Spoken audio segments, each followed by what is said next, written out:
Welcome to the 110th weekly episode of Marked Out Radio.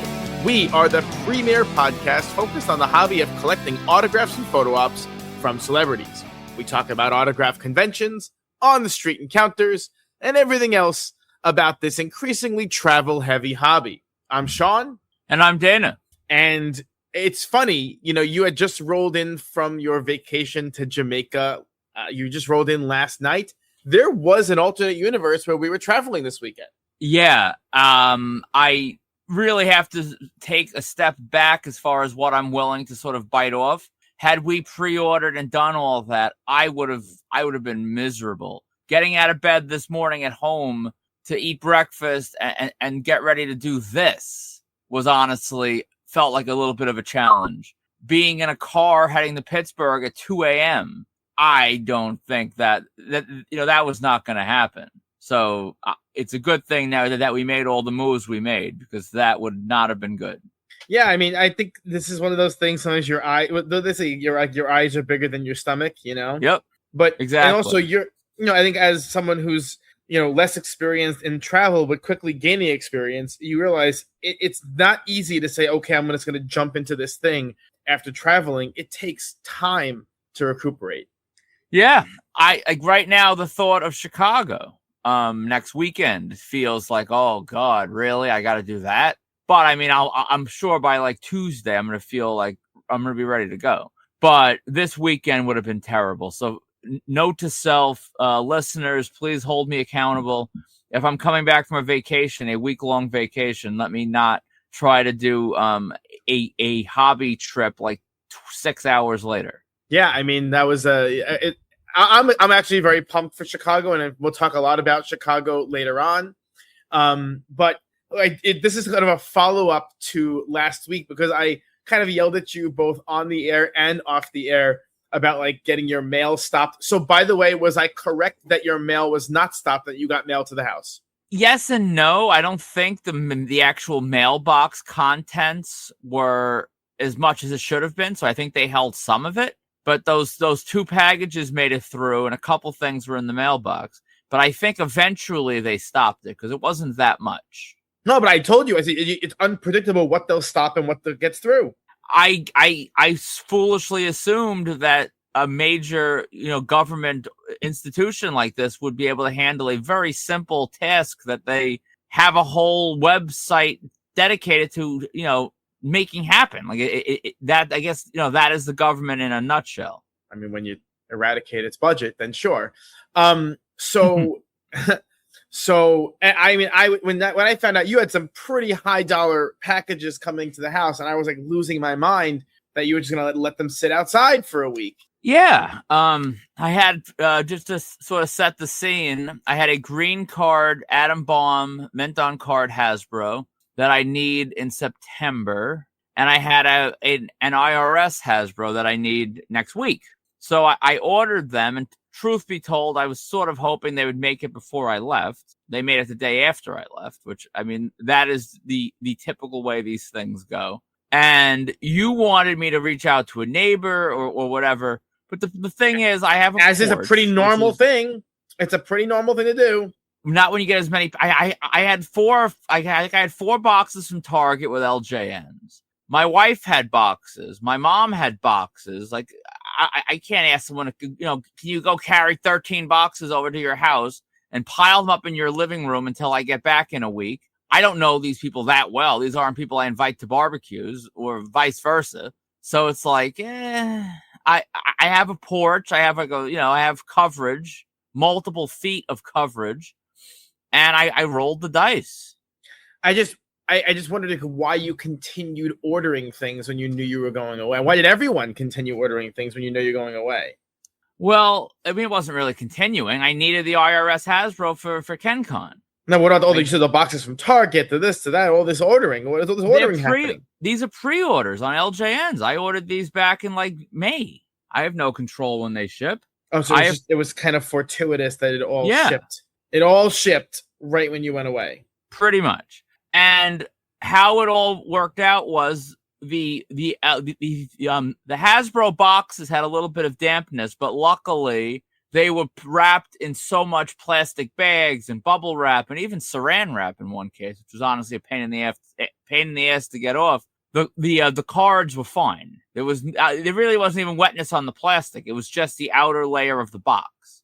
Pro tip: I do appreciate when people wrap in plastic inside the box. It's very helpful. Yes. So the sellers did a really good job, which sort of made up for, I guess, partly my poor planning and partly just the bad luck of the delivery dates. So they are fine. I am good to go for both shows. And luckily, my Target LJNs were not quite so lucky. They were wet. But on a positive note, they were ones I had already found retail. And they were all blue cards. So they were going to be returned anyway. So Target is going to get some soggy LJNs back. Oh, well. So what else happened on this vacation? It was a great time. A lot of your tips were true. Most of them, I suppose. I quite enjoyed haggling. I think it got to a point where I was going a little too hard. Where at one point, Star's uncle, who's from Jamaica, like pulled me aside. Was like, these people have to eat too. Let's not get too crazy here. I would try to draw a line in the sand to win the negotiation. And I found out my wife is a horrendous negotiator. And it was a running joke around the family that if they told her 20, she would counter with 25. Oh, no. Yeah. So I ended up having to, she at least understood her shortcomings with negotiation, and she would drag me along to handle it. And at one point, one of the merchants was like, you go. I don't even want you to buy anything. I want to just deal with her. And I'm like, that's not how this works. If you want my money, this is how we do it. We negotiate. But that was good. And then the one sort of adjacently hobby related thing that was kind of funny, we went up to up in the mountains of Jamaica. And if you've never driven on a Jamaica mountain road, have you? I have not been to Jamaica, no. Okay. It's essentially a one lane road. Like if we had that as a 1-lane road around here, it's there's not much room. But this is a 2-lane road. And you're barreling around these mountain curves. There's no railing. There's no cement wall. There's nothing. Like your tire is on the edge, and legit 6 inches from your tire is the abyss, basically. And at one point, we made the curve, and there's a giant cement truck coming at us. So we're beeping, they're beeping. We stop. We have to navigate who goes where to get around. It's crazy. Luckily, the drivers we had, I guess, do this on a several times a week basis, and they literally can make magic happen with an inch margin for error. But it was a little intense, but we got up there, and I went up to the 9-mile section of Jamaica, which is where Bob Marley's entire compound is. So we toured his house, his childhood home, and all these different things. It was a museum with many, many, many gift shops. And it was funny. At one point we saw his childhood bed. And I, of course, got a selfie with the bed.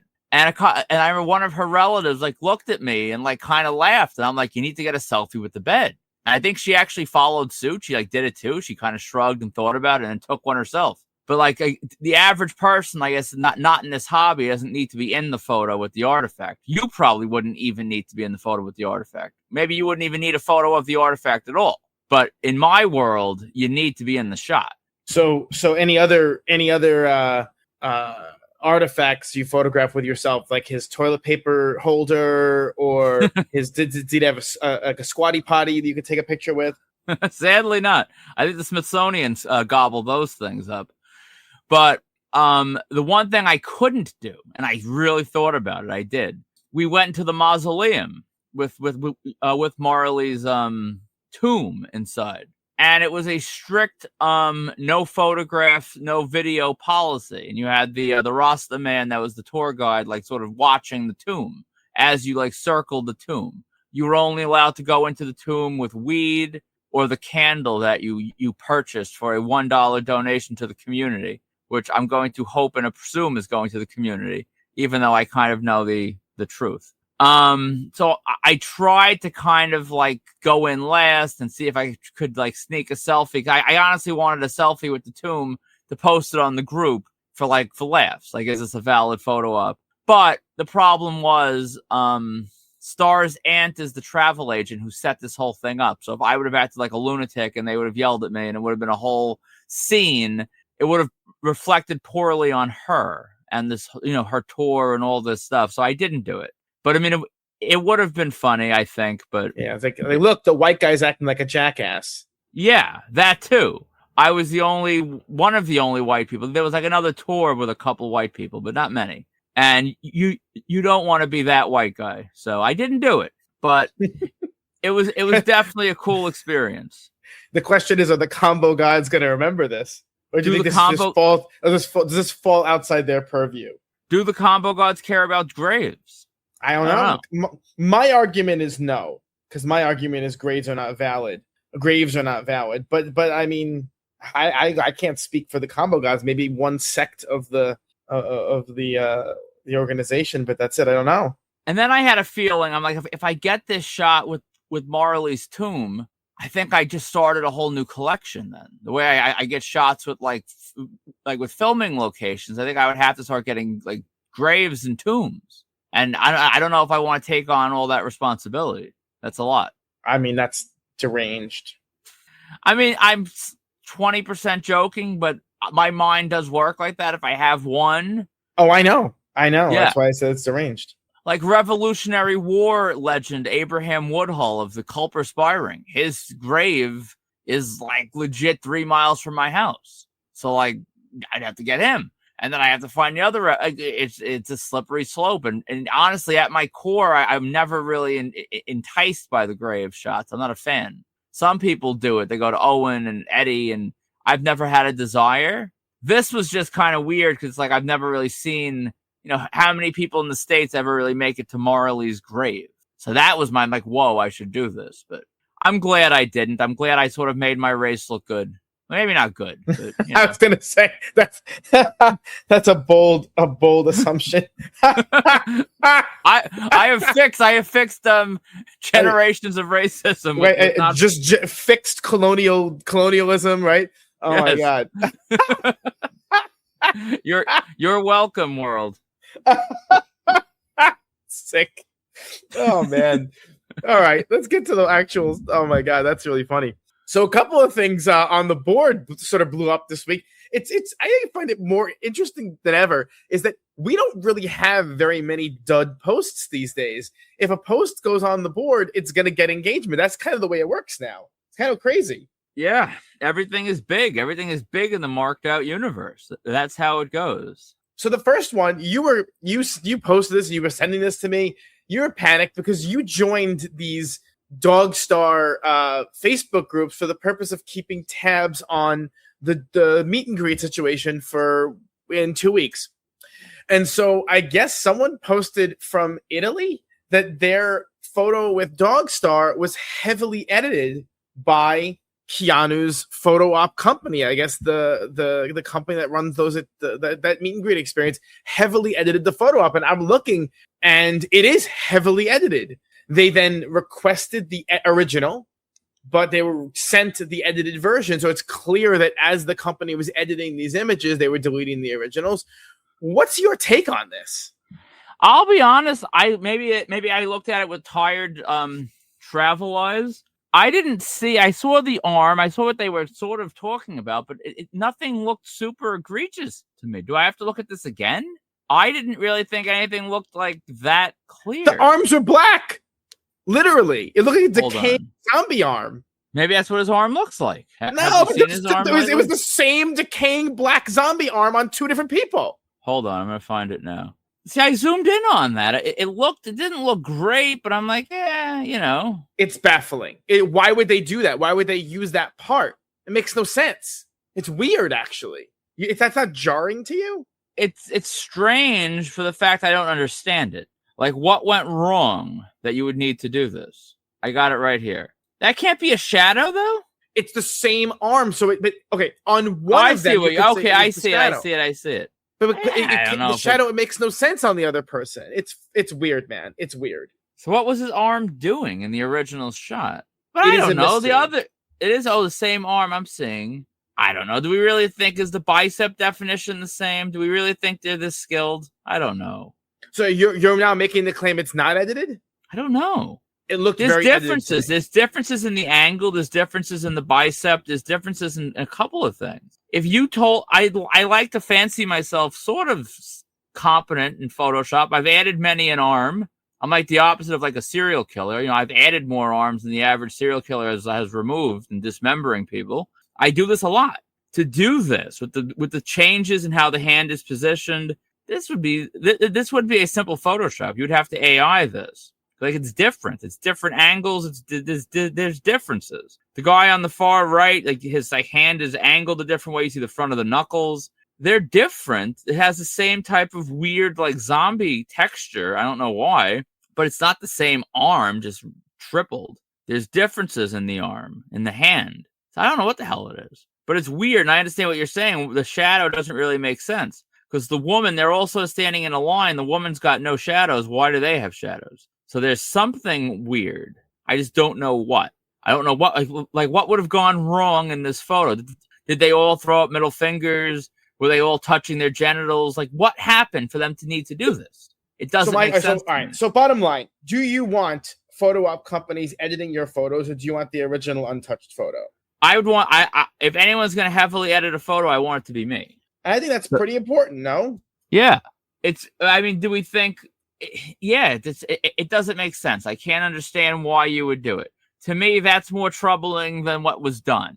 If I saw what they did, if I saw an original and said, okay, this is how they fixed it, I could live with that, maybe. But I don't understand like what happened with the original photo that you would make any sort of modifications, which is what makes me think that maybe there are no modifications at all, and it's just a weird sort of optical illusion. I'm not sure. I mean, it very well may be. I don't think so. My read on it was that this was edited in some very bizarre way. Trust me when I tell you, though, that to edit it the way they did, as weird as it may be, would not be easy. I don't even know how you would do it. How would you have the arm in different, like these subtle differences in angle? I don't know how that would be. It's not anyone saying it's the identical arm does not know how Photoshop works because there's differences that you can't compensate for. I don't know.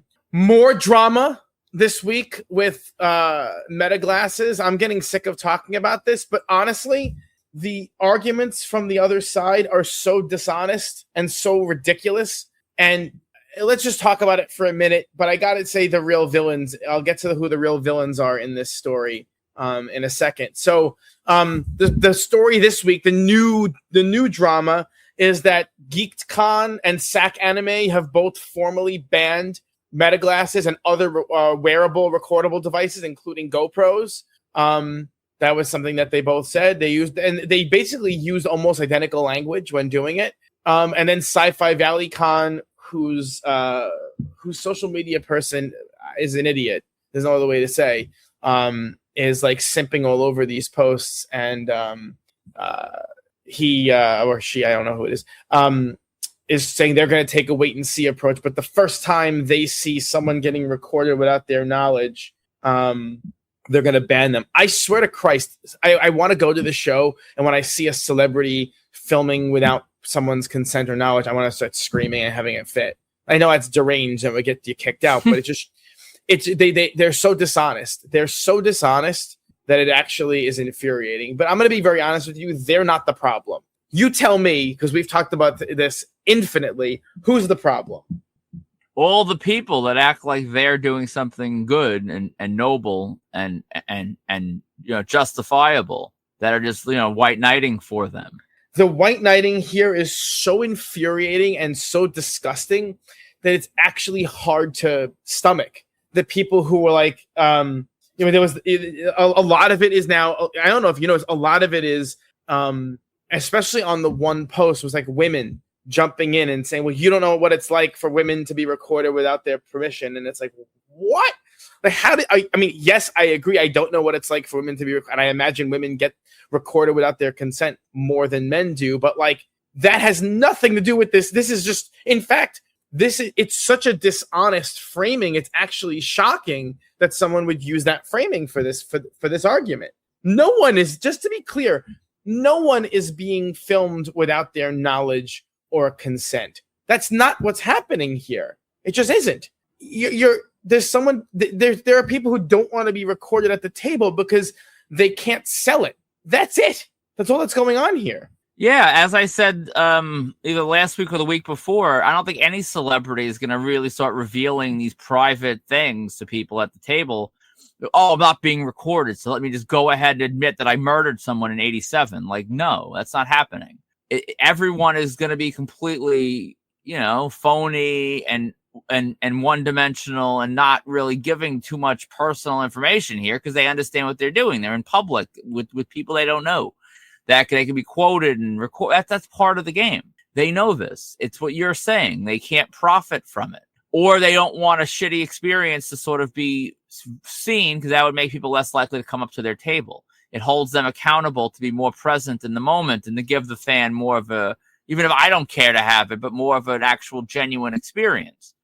And the people that are white knighting, it's ridiculous. I imagine some of the women maybe are cosplayers.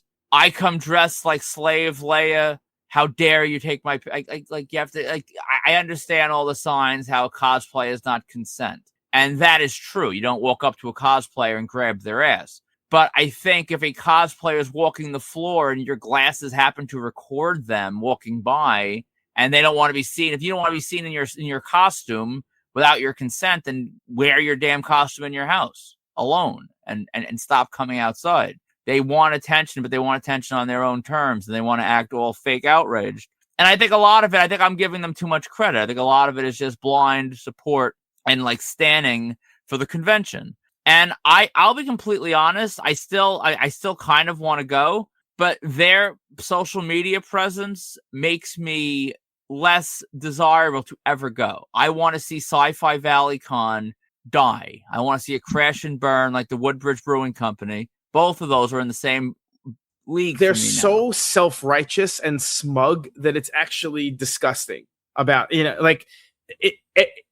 all of the. I actually got sick of arguing with them because every time you make a point they can't refute, they just shift the goalposts or they change the terms of the argument or they make it like it's that wasn't what they were really talking about. They 1 minute you say, well, yeah, but everyone's being recorded the whole time there, so there is no expectation whatsoever of privacy. Well, it's we're allowed. I'm like, okay, there are things that are allowed, and those are different from the premise or the pretense that you're consenting or acknowledging or even aware of it, right? There are things all the time that are legal, but that we don't really think about. And so for them to shift from okay, well, this is something that versus something that is legal, that's annoying.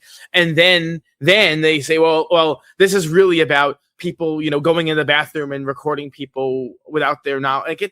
No one's doing that. And that's been illegal for all time. I mean, there are stories for decades of people trying to do that. And what happens when you get caught doing that? You get arrested. It's not about a con does not need to ban plainly illegal behavior because the law does that already. And so they're just lying. And I hate lying like that. It's so annoying because we're all going to see, they just want to figure out a way to monetize. And you can bet your ass that when, some major star figures out a way to charge for wearing your meta glasses at the table, all of a sudden meta glasses will be allowed. And that'll be that. And they'll just lie and pretend like, we were always at war with East Asia kind of thing, where they'll just pretend that, that this was always the way it was. Because and part of it is they're stupid, part of it is they're liars, and part of it is they're just weak. They're weak of mind. And the weakest of mind are the fans who are just throwing themselves on the ground to defend whatever decision a con makes. And it's it's not even I don't know. It's the same people who throw themselves on the ground to defend any powerful entity. It's like the powerful entity would literally crush you into oblivion without a second thought. And here you are defending their honor. It's bizarre. It's just bizarre. And let's also be clear, I don't think there's anything powerful about Sci-Fi Valley Con. I'm sure the day job of the showrunner is probably something that is the complete opposite of powerful. It's just powerful in that sphere, right? Yeah, I'm saying that's the crazy part, that people think that that they have any power. The fan with the money has the power. If the fan stops going to the show is dead. So that's the crazy thing. They all want to be friends, and they all want to have likes. Oh, imagine if Sci-Fi Valley Con likes their comment. They'll realize that, Kurt from Western PA, he's not like all those nasty, awful lepers, as they call them, that wear meta glasses. This fan respects the show and the talent, and this fan, maybe I'll smile at them when they walk through the door next show. That's the kind of crap these people want. And the Sci-Fi Valley promoter, which is what I've seen a lot of different promoting styles and PR styles. Terrence Brennan's style was not always the most refined. He would fight with people. He would say what he wanted to say at the expense of perhaps making a sale, but he always had intelligence, and when he would make a point, it wasn't like completely ridiculous. This guy thinks he's like a genius, and he's not, and he's actually the opposite. And his points, like you said, lack sense, and he has no ability to really argue anything. And he just acts the smugness when he's really an idiot is just hard to deal with. Yeah, it's pretty much it. And listen, deep down, if you want to skip Altoona, I'm for it. Okay. I'm not ready to say that yet, but let's see. To hell with these guys, though. They're embarrassing. Their behavior is embarrassing. Their logic is embarrassing. Their appearance is embarrassing. Everything about them is embarrassing.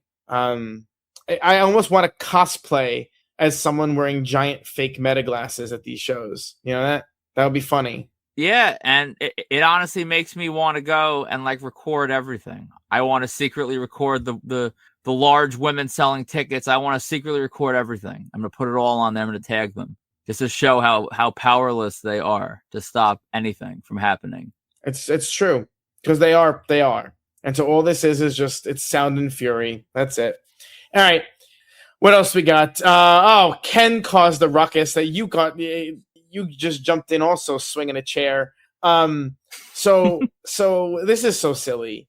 I guess, look, not going to lie, the whole big rubber guy line from the major pod guys is kind of hot right now. Everything they put out, almost everything they put out sells out in pre-order. They're really doing well, and I guess they've struck gold a little bit with Sting, because part of it is they also have the AEW license now, so they're able to do a bunch of Sting variants and whatnot. And I guess there was a Sting WrestleCon exclusive figure, and they do what they usually do, which is they sell them at the con. They also sell them in bulk to vendors at the con, and so certain vendors bought them, like Ken and High Spots and everything. And then the rest, whatever's left from that run, they sell on their website afterwards. And I guess Ken was selling Sting figures at WrestleCon, and they were like $110. And then they went up for sale on the major wrestling group homepage, and they sold out immediately. And so Ken jacked up his price to $350, and people went nuts. Yeah. That's the thing.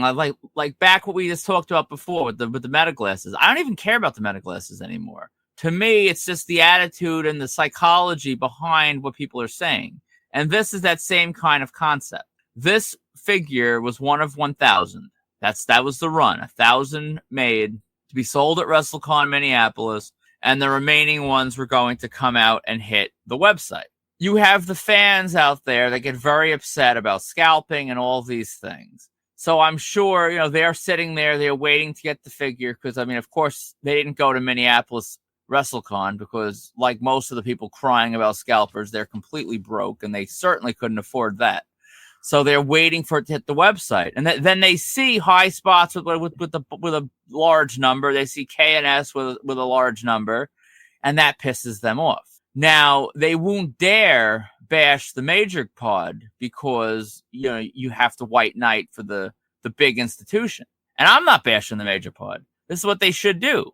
They do a lot of business with Ken. Anyone with sense does a lot of business with High Spots. And, of course, you're going to let the vendors get what they need to sort of make them available to fans in a different way. Because you get the autograph, all that stuff. It all works out well for them. Plus, when these things sell out quickly, it makes the brand even more on fire. So what happened was when these sold out literally in under a minute yesterday with, whatever was left, the salty fans that were already upset that how dare Ken have so many were mad. And when they saw him raise the price, oh my God.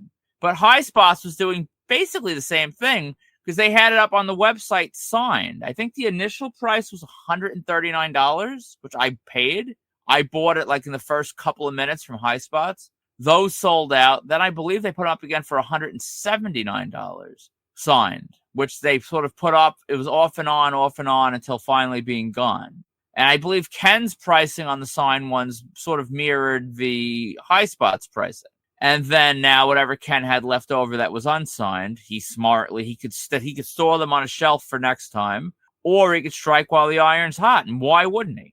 But at the end of the day, someone's going to sell an item for what they want to sell it for, and you do have sort of unlimited power insofar as you just don't have to buy it. They're not hoarding toilet paper during a toilet paper shortage or anything like that.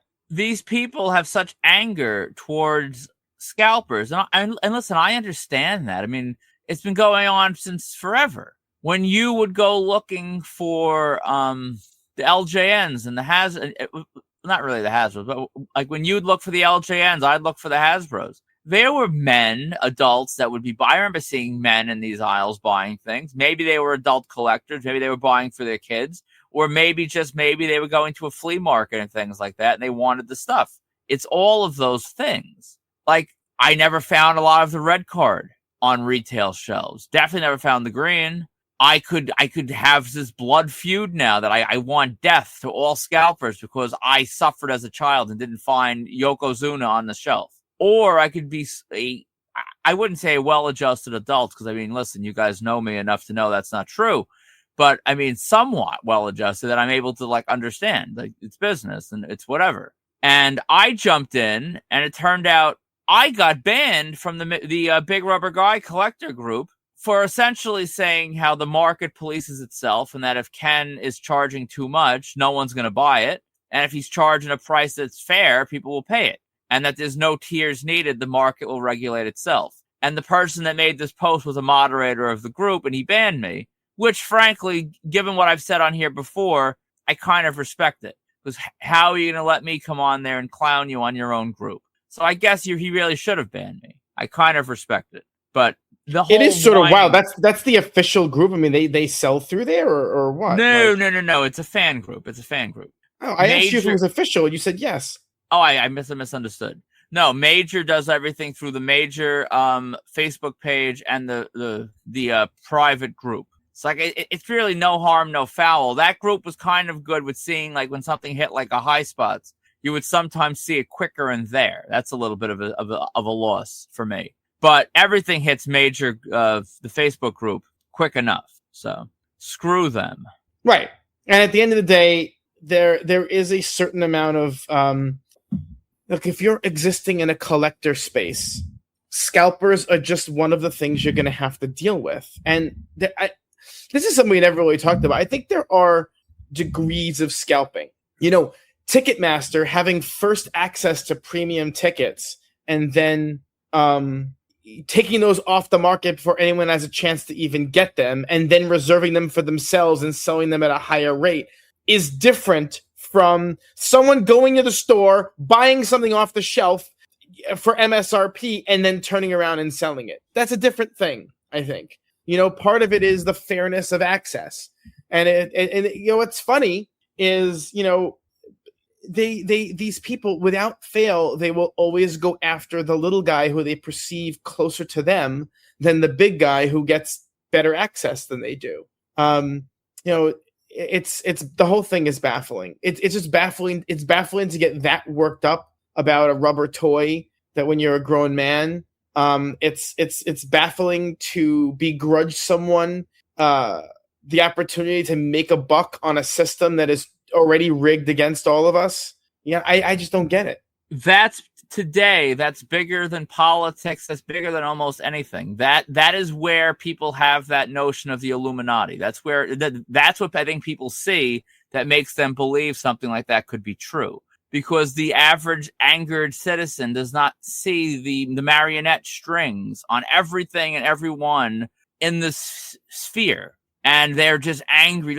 Let's yell at the puppet. Let's not yell at the person pulling the strings and steering the ship and doing this on a much larger scale. They either just don't see it, or they don't think that their shouts are going to reach their ear, or whatever it is, and they just lash out at it's the same as I've made the point with players. Oh my God, how dare Shohei Ohtani make so much money? And then the Dodgers legit made it back in 1 year, and the rest of the year is gravy, gravy, gravy. And they'll go complaining, and tickets are going to go up because of the how dare the player get paid. They much rather it be an executive or something like that. It's sick. It's actually sick. Why you would want an executive to get paid instead of a player?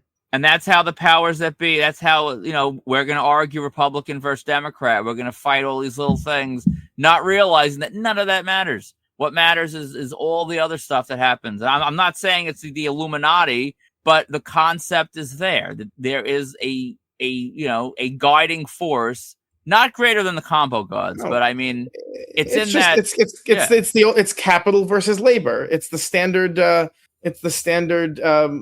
divide that's been for always. Those with ownership and those who derive money from ownership versus those who derive money from labor. We're living on different planets, and the people who don't understand that are almost always people who are deriving money from labor, who really think they have something in common with the other side when they don't, and the other side knows that and laughs at them. And it's sad to see, but here we are now. This has been the struggle of humanity. I sound like Marx here, but this has been the struggle of humanity for all time. That's what it is.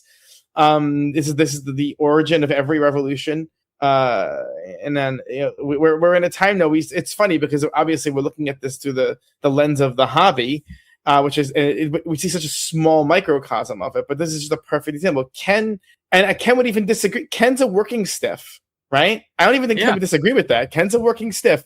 He's trying to make a buck. He's not holding anyone hostage. He's not taking food off anyone's table. And for Ken to be the recipient of that kind of ire just speaks to sick, twisted priorities in someone's head. That's all it is. Yeah. I think in my closing point on this, and I want to be very clear in what I'm saying, I think the anger people feel for Ken, really, if you were going to take that anger and say, let's look at this in a healthy way and break down what you're really feeling, I think the anger that they feel should really be directed at the major group and be like, how dare you? This is limited. This should go to the fans. You should have a limit of one per person. The vendors and the promoters should not have any. This should all be to the fan. And I'm going to, as I typically do, I'm not like you.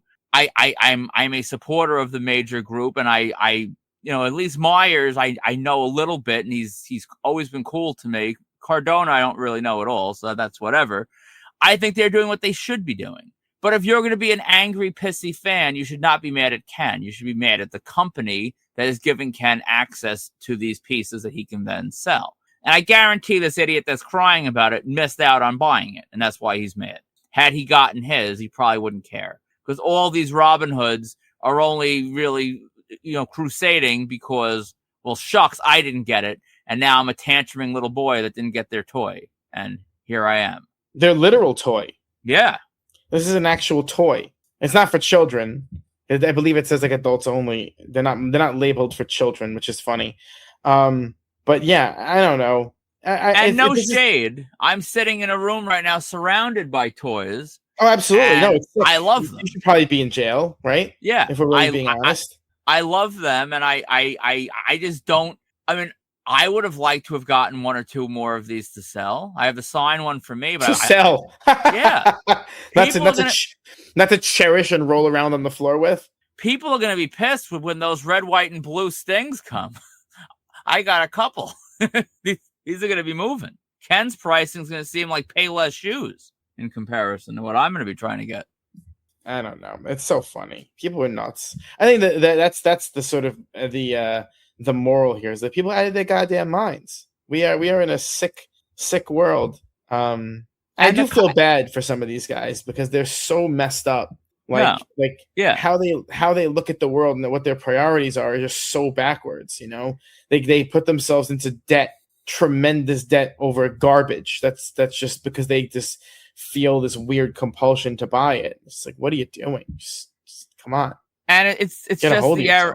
It's just the era of social media and everyone having a voice. You would have seen the same people saying the same things, I bet, back in 90, 94, 93 with the new Hasbro set. And I can't find this. And where's the green card? And how dare you sell it for $50 each because I couldn't find them for $6 and all this stuff. It says now we hear it and we see it and this conversation can happen. In the 90s, there was no conversation. Damn sure no conversation in the 80s. There was no network like this. So now we have to deal with it. In other news, Obafemi, I don't know, he's been filmed a lot without his consent at the airport lately. I guess a grapher tried to use his kid to get a graph from Oba. Oba didn't, the kid didn't even know who Oba was, but don't knock the hustle. Oba declined to sign, and I guess people got mad about it. I don't really know what the issue is. It's weird. I don't know. People get all bent out of shape if like the talent is nasty to a child. But I mean, I don't know. I mean, he wasn't outwardly nasty. He just said no. It wasn't like he kicked the child. There were stories about Undertaker being vicious to children. Yeah, yelling at them, swearing at them. That's the game. I don't. My stance is always my stance. I don't ever really begrudge. Actually, that's not true. I sometimes do. But, intellectually, I'm not going to be like the idiots crying about scalping. I'm never going to really bash someone for asking or for rejecting. I understand that's the game. The pendulum swings both ways. That's just how things work. And I don't think a kid is necessarily owed anything the same way an adult isn't owed anything. And I'm not mad at an adult using their kid to get an autograph because, I mean, listen, there's a lot of, can we not have the kid mow the lawn? Can we not have the kid do this or do that or bring out the garbage? Listen, you have to spend a lot of money on kids paying for hockey practice and all this nonsense. At least they can get something for you. Yeah, exactly. If I had a kid, if I could use the kid to get something I wanted, bet your ass I'd use the kid. Why wouldn't I? I've already broached that to my wife that when the kid reaches a certain age, I'll try to drag it places that I can exploit its kid charms to sort of increase my combo load. Of course, maybe out to that secret spot for the fall.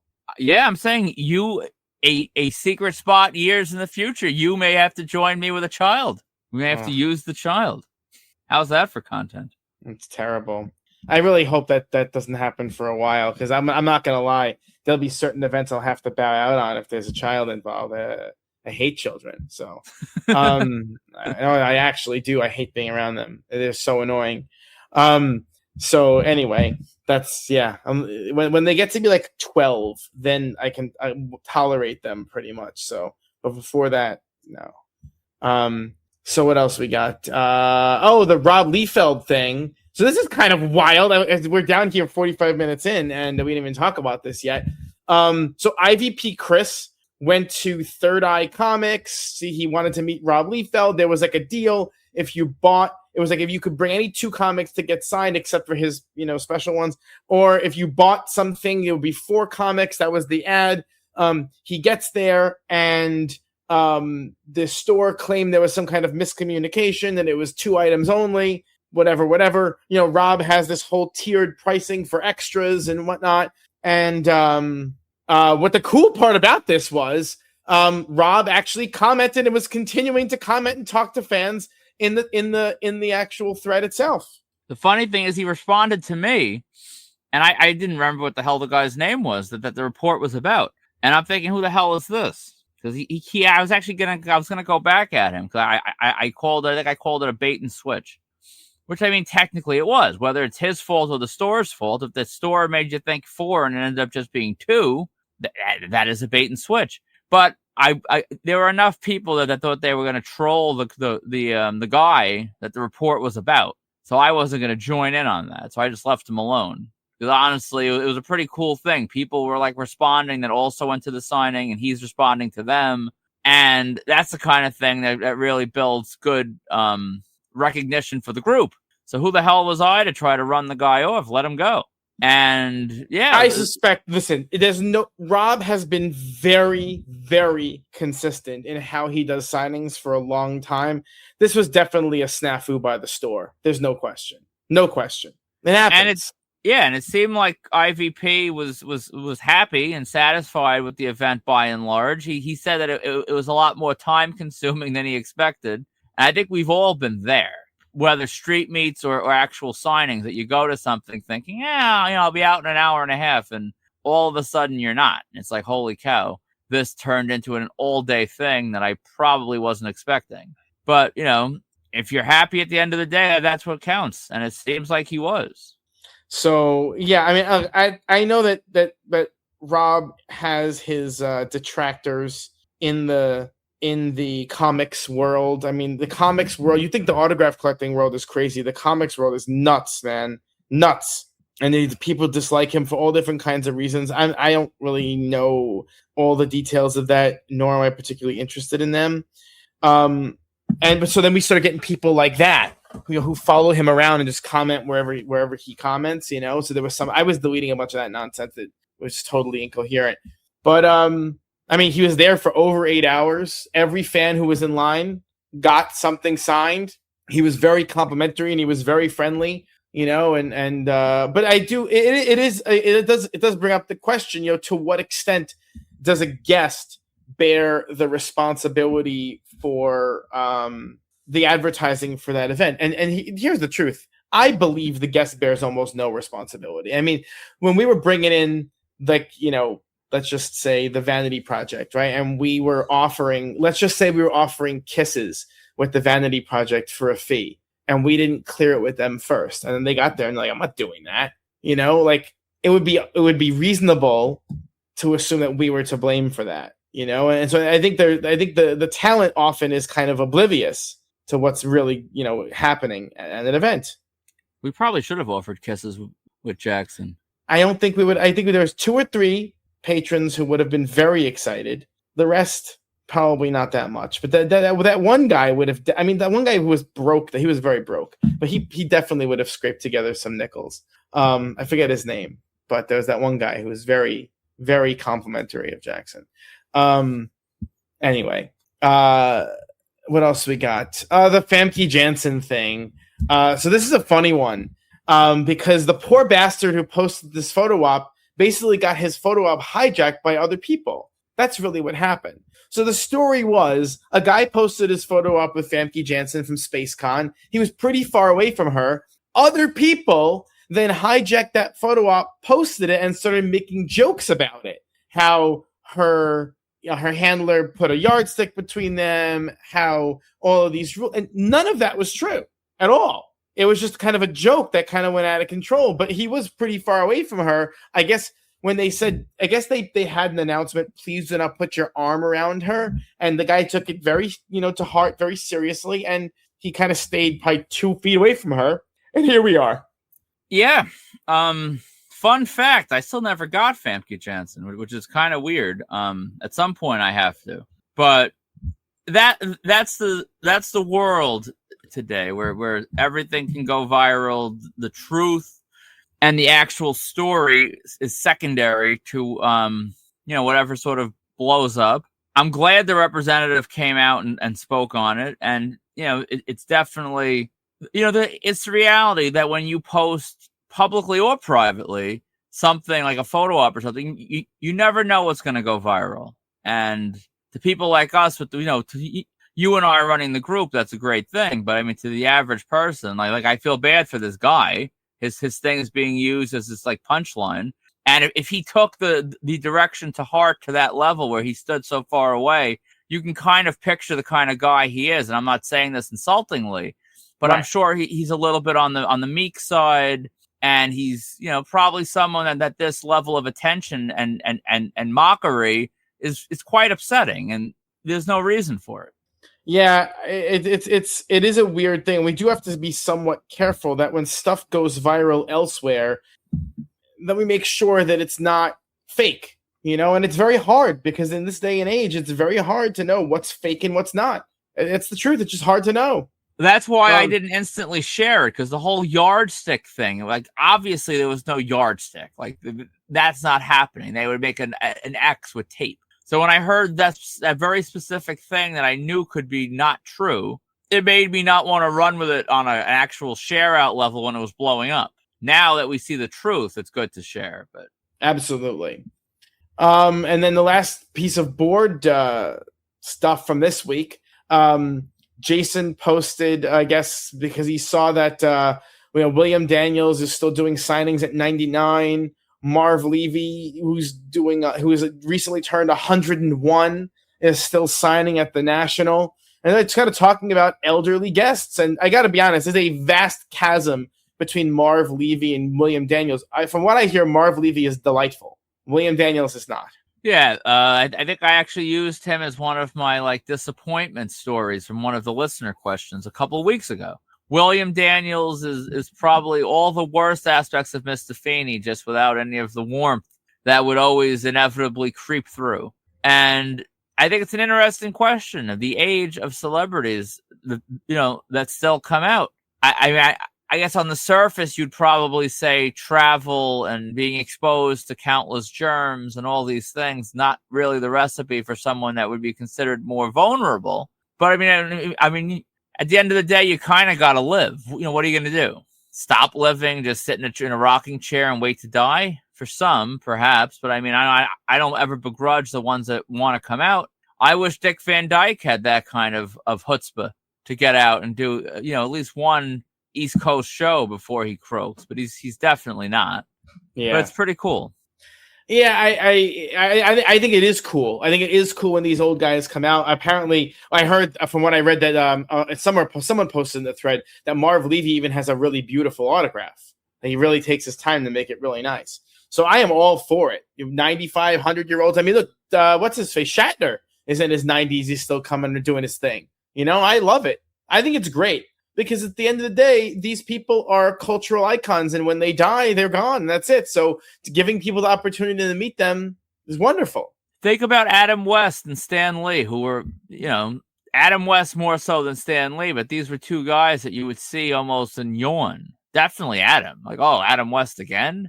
And this probably, I bet, a large amount of the people on the marked out autograph collecting community weren't active when Adam West was out there. Like Stan Lee. I believe that's definitely true. I mean, I was active when Adam West was out there, but did you ever get Adam West? I did. I didn't, because Adam West was at so many shows that I was at. I used to go to a lot more shows. I mean, a lot of really small shows. I used to go to all remember the collector, what the hell were they called? Super Mega Fest and Super Mega Con in New Jersey and Massachusetts. The Big Apple Cons. I went to all those shows. Adam West was a lot of shows. So I was operating under that weird, idiotic assumption, he'll always be around. And so I never got him. I never got Burt Ward, who I think is still alive. But he is. Yeah, he doesn't come out anymore. I never got Burt Ward either. And to be honest, the odds of my getting Burt Ward without Adam West are pretty close to zero. Yeah, in hindsight, I mean, I've seen clips, and I don't think I've definitely never watched the whole series. I may have watched an episode or two in passing. When I think Batman, I don't really think the original goofy interpretation of Batman. I respect. I loved that show. Did you ever get Julie Newmar? No, that's one I saw and just never bothered with. But I regret it. I regret never getting Julie Newmar. It was stupid. I don't know what the hell, but I just didn't. I used to pass on people with much more frequency in the past. I think I actually got Adam West, if I'm not mistaken, for Family Guy. I think that was really the reason I got him. It's ridiculous. I know, but I think that was my logic. Now I'm sickened. All right, on to reports. Ari did a couple days at the National. The big one from the final day was Johnny Bench, and he recommends doing the show. Would you ever go to the National? I don't know the names. The names, I'm not going to yuck any yums, but a lot of the names Ari posted were not really names that I'm dying for personally. It looked like it was a great weekend, but it was a lot of like older names that I'm not like, I wasn't really actively a fan of. But what about a Johnny Bench type name? I don't know. I don't do baseball quite like that. Baseball, like I have some like transcendent stars, but I don't have a ton. Basketball, I'm a little more all encompassing than I am with baseball. I appreciate who Johnny Bench is, an all timer. And if you've ever had a conversation with Jason, Ari's son, Johnny Bench came up. Him meeting Johnny Bench came up in every conversation. Every time I saw Jason leading up to this, he was happy and excited about Johnny Bench. So I'm happy that he got Johnny Bench. But like for me, I got Pete Rose because I got Pete Rose. But I don't really know if I would really care to have the other Cincinnati Reds of that team. I think it's just a matter of if there are big names, big names in a given sport, I'll usually attempt them I would be interested in them. How about that? Yeah. I don't know if Johnny Bench would personally hit that mark for me, which again, I don't know. I really don't know. And I say all that, but if Johnny Bench was at Fanatics and the day worked out, I probably would have gotten him. As you can tell by who I got. It was I didn't have the most discerning taste of who I got and who I didn't get. What else? Other reports. Rounding out SummerSlam weekend. C-Rat. He did his WWE takedown event. He got Shawn Michaels, Chelsea Green, Tiffany Stratton, Gunther, Joe Hendry, Julia, Jimmy Hart thrown in there for good measure. Jimmy was all around that weekend. What else? He sat next to Chris Van Vliet. I saw him sitting next to Chris Van Vliet at the show. Yeah, I saw it yesterday. How I ended up watching SummerSlam for everyone that is very interested. I had to download it on my Netflix app from Jamaica because ESPN Unlimited didn't work over there. So I had my international Netflix because I was there, and then I just threw it into airplane mode. So I was able to watch night one on the plane from Netflix, which you can't do in the States, obviously. But I did see him next to Chris Van Vliet. It seemed like Sean and Finn were having a great time. And I know a lot of the hullabaloo, not in his report, luckily, because I probably would have, banned them perhaps. But a lot of people in general complain about Shawn Michaels with the hat, and the hat covers the eyes, and they'd be very upset about that. And I understand the sentiment. I get that. But, I don't think you're ever going to have a Shawn Michaels photo up again where you see he's not going to be putting his eyes on display. He's just not. Would that bother you? The low-hanging hat? My pick with Shawn Michaels, he has the cowboy hat over his eyes. He was doing that years ago. No, it wasn't over the eyes. Yes, it is. You can see the eye. On my photo, I see his eye. Barely. He was trying a little bit. He was trying to disguise his face. Come on. He's been doing that for a long time now. So I don't know. I get it. It's what it is. What it is. This is what you sign up for. This is what you. It might be the way he held his head in your photo. I see his eyebrows. He was doing the cowboy. I'm telling you, it was a thing that we were discussing at the time. No, I understand what you're saying, but I'm saying he leaned his head back enough where he didn't cover anything. And then when he did, maybe he might accidentally show his eyes in some of these pictures. I don't know, but he's clearly wearing a cowboy hat to cover his eyes. That's what he's trying to do. Then I remember, if you remember, that this was the start of my insanity. I pre-ordered. I'm sorry to hijack Sean's thing. I'm going to go back to it in a second. But I pre-ordered Sean in Massapequa at New York Sport Works, if you remember, back in 2008, whatever the hell year that was. And I had my ticket for that, but then they announced him for George. And we were afraid that he would cancel, as we typically are in these environments. And I remember I made the trip to George and got him there first. But then I still had my ticket for him at Massapequa. And at Massapequa, interestingly enough, he was wearing an Under Armour Scully. So there was no obstruction of the eye at all back then at that one. Interesting. You got both? I got both. I did. And I don't even remember Massapequa. I don't even remember that happening. I remember I played Sportsworks. I don't remember who was ever booked there or whatever. So I think that was the first signing where they didn't force a Polaroid. Something went. I think they ran out of the Polaroid film, and they were like, "All right, fine, use your camera." And it's funny.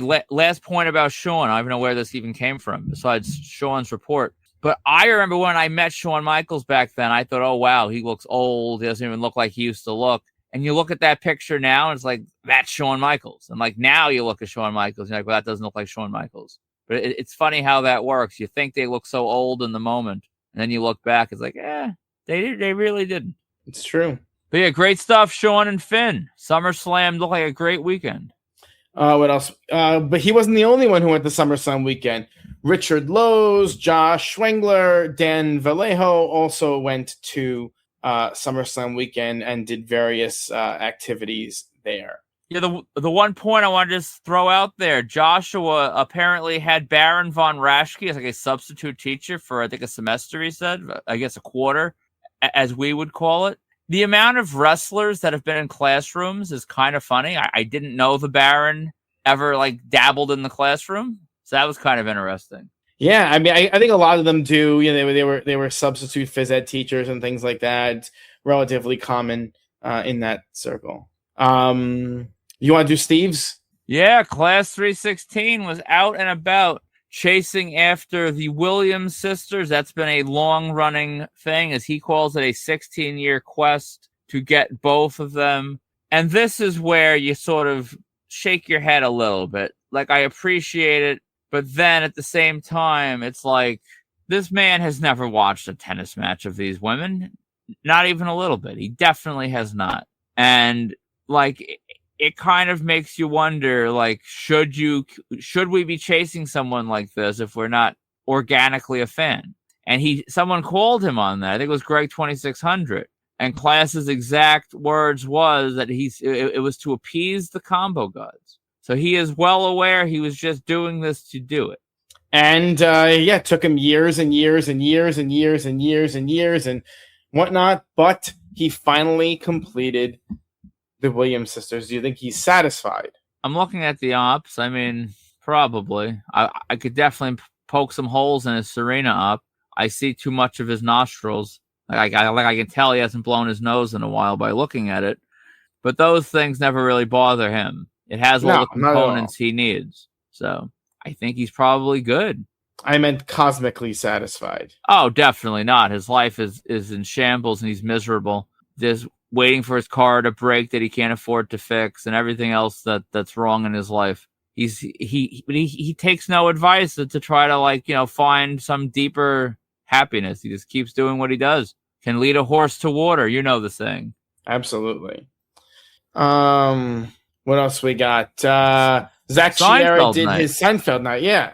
He actually said he is basically out of space now on the wall. He added Dan Cortese and Tom Gallup to the Seinfeld Prince, as he typically does. He is probably the one. I'm gonna go right. I'll go on a limb and say it. I think he has the best Seinfeld collection like this of the guest stars. I don't know of anyone that has a better one. It's really always cool to see it grow. And no, that wasn't another Blue Chew pitch. That's funny. Tyler did GalaxyCon Raleigh, an 18-hour road trip. So when you complain about, just understand, when you complain about Pittsburgh, what some of our listeners are doing here. Tyler is really Tyler's good. He's a road warrior.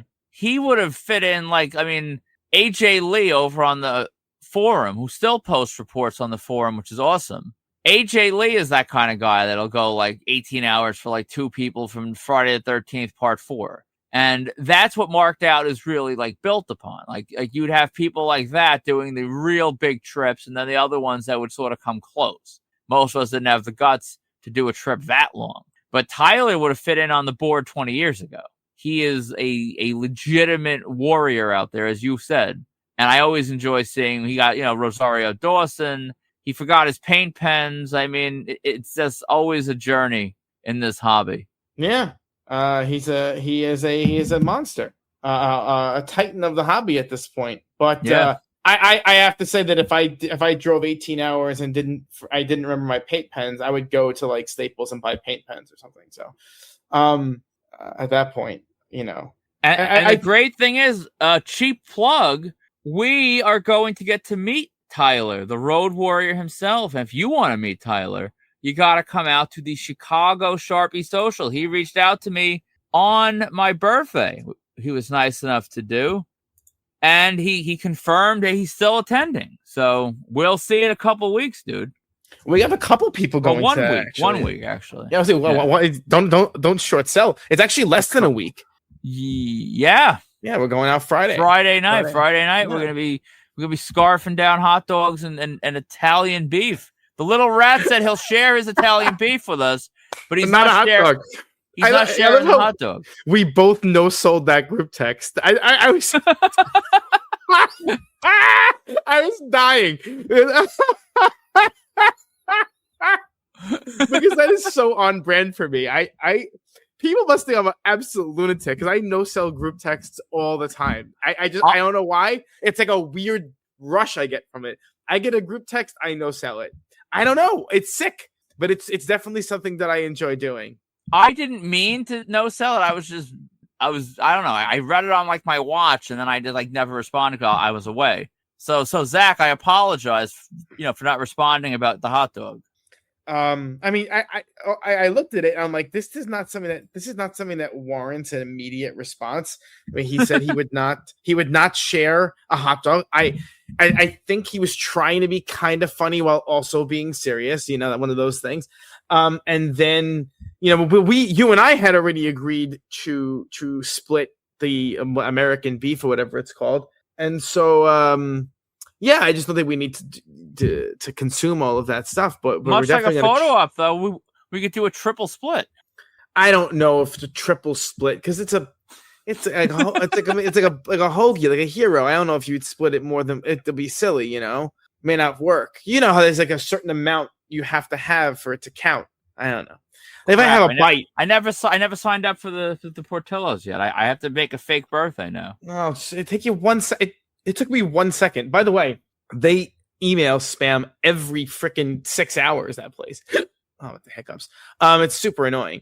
Anyway, we'll see Tyler, among other people. You can see Tyler, the little rat. Who else is going? Do we know? There were a couple names. Was Leo Dean going?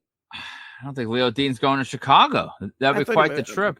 Was it? I thought it was one of those guys. I can't forget. Someone else is going, but my brain is shot right now. I can't remember who it was. I can't remember which one. Why don't we do a roll call post? No one's gonna answer. That's why. That's why we're not gonna do it. Well, it's like an asshole. No one's gonna. And then they'll DM you privately. They're gonna go. That's the kind of thing that makes me nuts. But regardless, please show up to Portillo's Friday night. It'll be a good time. And wear your marked out shirt. If you have one, and by this point, if you don't have one, I mean, all right, I have it. Okay, Yagin is going. The little rat is going. Trying to see who else. That might be all who commented, but I know that there was some messages that we got. Yeah, for sure. Tyler's going. Yeah. So we got some people. All right. Anyway, Maurice went to the Washington Commanders training camp. Got a bunch of. I guess there were autograph sessions. It was like some kind of actual signing. That's pretty cool. He also went to a WWE house show and he got some autographs from Cody Rhodes and CM Punk. I mean, getting Punk at a house show these days seems to be more common than it was in the past. Yeah, I don't think you can really bash Punk nowadays. He doesn't do it in the airports and the hotels, but he kind of works the rails on a kind of a nightly basis at these events. And he does ops, he signs. And what's kind of cool is he got a triple signed card with Cena, Cody, and Punk.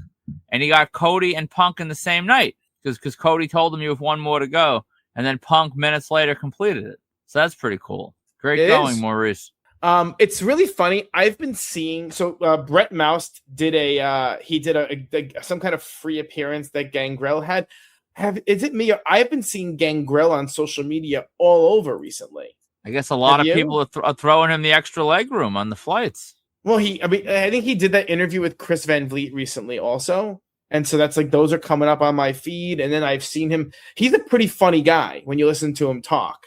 So he had a couple of funny stories that I don't remember any of them. Oh, I know what it was. Something about when Edge, they wanted to like bring him in for a WrestleMania, like Edge's last WrestleMania or whatever, and then there was a question of whether he would do it, and then Edge really wanted him to do it, and basically WWE just didn't follow through. But anyway, that was pretty cool, and getting anyone for free is always good. Mikey did a Seth Meyers charity meet and greet in New Hampshire. He got a VIP, and Seth Meyers, everyone says he's always nice. Nothing changes there. Richard Rose did a Luis Soho charity fundraiser at an empanada joint. He got Luis Soho, Chuck Knobloch, and Ramiro Mendoza. So those are names right from the 90s that people know. Yeah. And got a whole bunch of stuff. So that's pretty awesome. Those guys are great. I mean, am I crazy? Was Chuck Knobloch his reputation is not great historically, right? Not sure. I just know him with the yips. That he got the yips, and they had to move him to left field because he couldn't make a routine throw to first base. I don't really remember much about his fan reputation. I thought I heard something, but it could have been someone else from that era. But yeah, I remember. I mean, his rookie year, he was like there was lots of talk about him, and then and things didn't pan out exactly the way they had hoped, but. I do remember him being a serious prospect. Chris Eastwood went to Flashback Weekend, got Megan Lawless, and that's pretty cool. Getting the Obsession star, Roger L. Jackson, Arquette. He did pretty well there. And I think that's all the reports. Yeah. As always, the reports are flying. And we can only do them so much justice in the time we have and without showing pictures. So join the group, post your own, read and react to the ones that the other users are posting. It's really a hell of a community. So con news, take it away with these. All right. 50 Shades of Ray posted something called Fuel Fest, which I guess is some sort of a car con. I have no clue. Fuel, I'm assuming. And they have a Cody Walker meet and greet for $564 approximately, which I guess includes a photo op. And then there's a Tyrese Gibson one with a photo op for $1,000. And I'm not going to lie, it's tempting me a little bit. $1,000 for Tyrese? But then someone else in the comments posted you can get Tyrese cheaper than that. I mean, am I going to do it? Probably not. But I haven't seen cheaper opportunities. No, literally in the comments. No, in the comments there's a link or a screenshot to get him cheaper. I gotta look. Hold on. Would you have any interest in Tyrese? Absolutely not. Nowhere near that price anyway. Nowhere near that price. You never saw Baby Boy? I don't even know what that is. It's a movie? Yeah. Come on. I am very, very confident that I am nowhere near the demographic for that movie. I'm pretty confident you're not near the demographic for that movie. It's a John Singleton movie. He actually wrote the part. He wrote the entire movie around Tupac. Tupac was supposed to be the Tyrese role, and it's Tyrese, it's Snoop Dogg, and it's Ving Rhames. It's actually a pretty damn good movie. The cast and everything sounds a little whatever. It doesn't always, you see Snoop Dogg as one of the main actors. It doesn't give you sort of any sort of a real positive feel, but it's good. I'll check on my own time about the cheaper opportunity.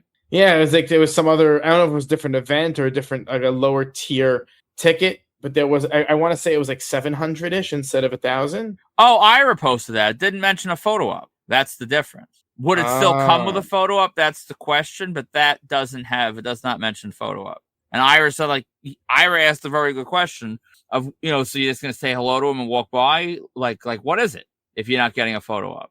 Right. But with something like this as an unknown quantity, you're not really going to take the hope and the prayer that it works out. Otherwise, so you probably have to buy the more expensive one. But it's also deep down in New Jersey. It's the hell's Millville, New Jersey. I couldn't even tell you. Yes, and so I'm not paying $1,000 for that. But I'd like them. Oh, well, you should just do it, right? The other one was Cody Walker. For about almost $600. That's a stretch, right? Yeah, I mean, if you want a picture with someone that kind of looks like Paul Walker, I guess that's your ticket. But didn't he also stand in for that one scene in Fast and Furious? Oh yeah, I'm saying he's valid technically, but I mean not to that degree. I mean, at Chiller, he could be more than like Karloff's daughter, but not significantly more. Yeah. All right, so on to the con guest announcements. Fanfinity Expo. That's that show in the Nassau Coliseum this winter. They added a Ninja Turtles Shell Shock reunion. They got Ernie Reyes Jr., Robbie Rist, Brian Tochi, James Saito, and Kevin Clash. So that's all from that Ninja Turtles 90 movie. They also added Devon Dudley and Jimmy Hart. Chiller Theater. I hope Kevin Clash has the puppets. Yeah. Chiller Theater added its first wave of guests. Thoughts? Not good.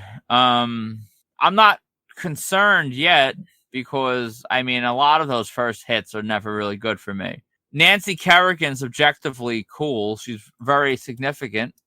I was very young when all that was going on, but like I remember, like, you couldn't escape her name. She was everywhere. And I mean, Billy Baldwin, it's not great. I'm not going to read the entire list because I honestly would butcher a lot of them. But like Frank Whaley, he's one that's been doing a couple things around. That's kind of cool. Tia Carrera. Oh, Tia Carrera's back. I don't think we didn't have her on the list. No, we had discussed. Yeah, you said you never got her. So Tia Carrera is there. That's, I guess, kind of cool. I'm checking the website right now. Oh, Christopher Atkins from Blue Lagoon. He's here. Yeah, I need Christopher Atkins. I would like a photo with Nancy Kerrigan because, that's like an important cultural figure. In a sick way, I'm kind of hoping they book Tanya Harding also, which I believe she did Chiller once. So it's not the end of, that's not beyond the realm of possibility. No, not at all. And honestly, the guys from Newhart, Daryl and my other brother, Daryl, that's kind of cool. I used to watch Newhart a lot. But half of these things now that are kind of cool, you walk up and it's like an $80 photo op, and you're like, yeah, I'm good. Right. Now that's the problem. It's not that cool. But I mean, it's not a terrible start. Greg 2600 was very unhappy with it. Like, it is what it is. I don't think this is worse than it usually starts off. They'll have some people. I'm sure we'll end up there. You were supposed to give something to the little rat for Atkins, right? And you never got to, or whatever? Exactly. It was a whole convoluted thing where I was like drop it off at his mom's house, and I just felt bad because I was clearly being an imposition. So I'm like, you know what? Forget it.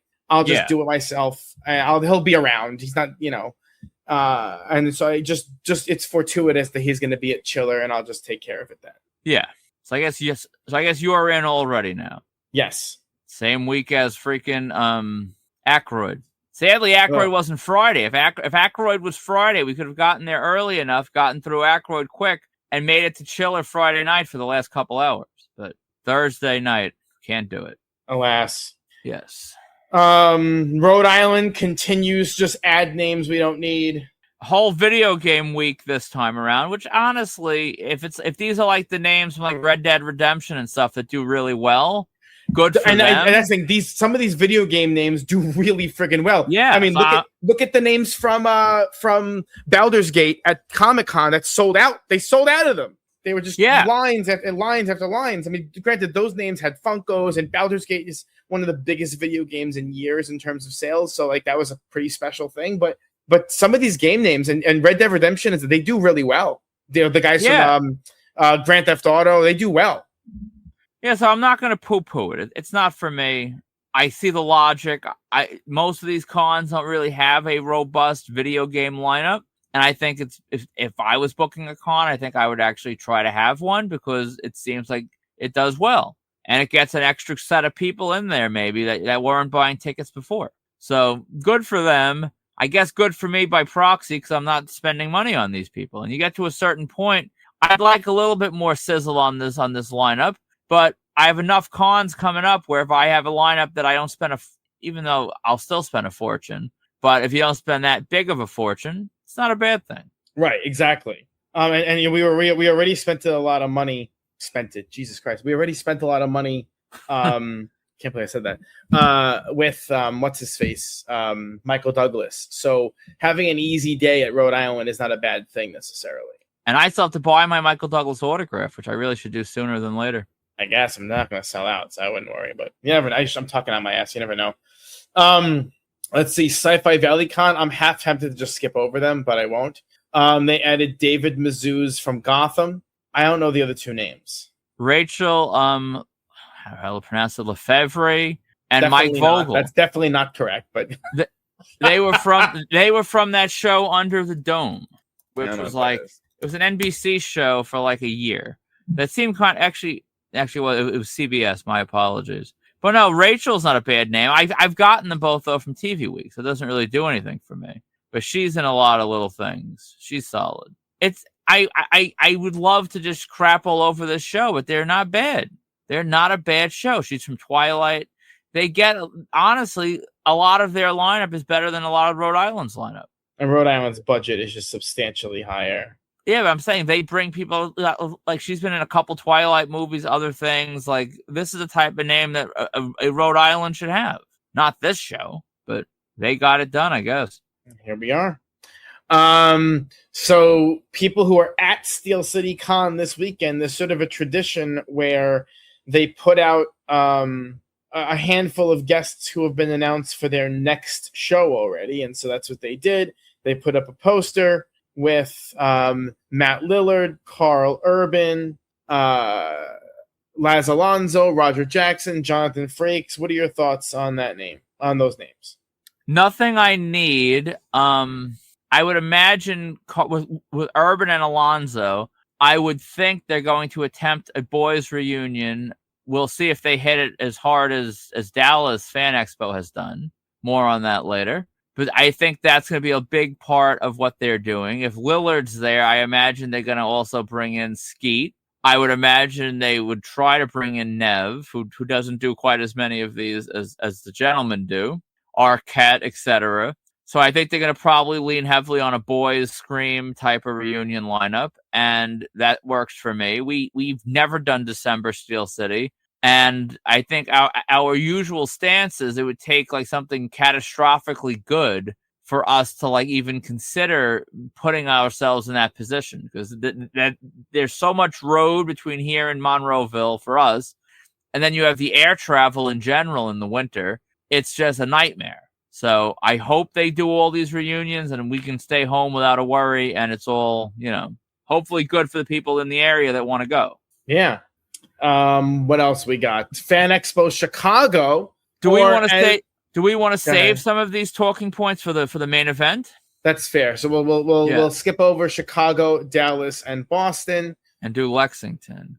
We'll jump over right to Lexington Comic and Toy Con. They added Danhausen for photos only. So this is like, I think, another one of those shows that has that connection to WWE's corporate structure, right? Where it's loosely connected somehow to someone at TKO, and that's why they're getting shows. That's why they're getting names to do quick appearances. They had Sol Ruca over in New Jersey.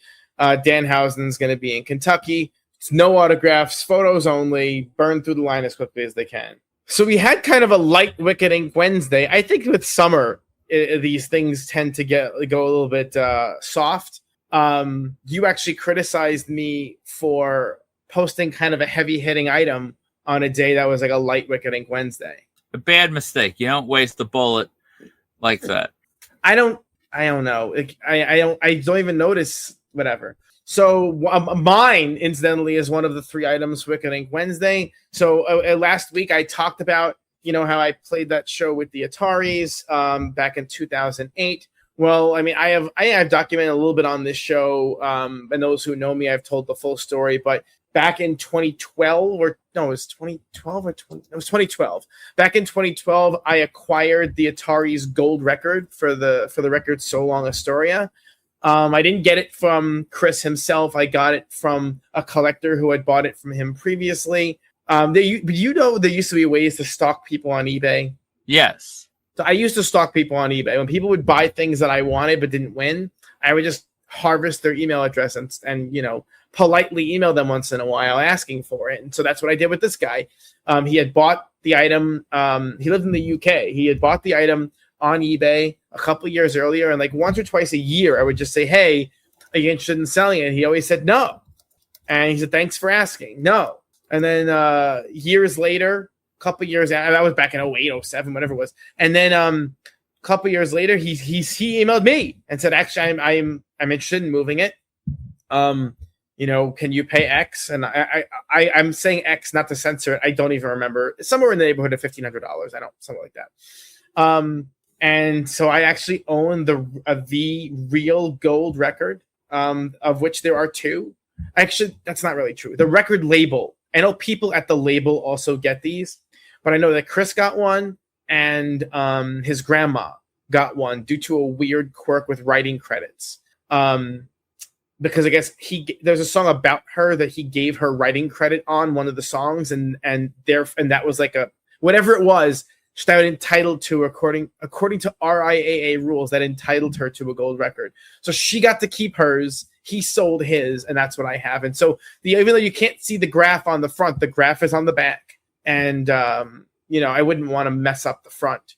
That's an original, RIAA frame, and it's all original, from the RIAA, the original gold record. So one of two, I guess you'd say, out there. But that was what I was talking about last week on Marked Out Radio. Yeah, and honestly, it's a pretty cool item.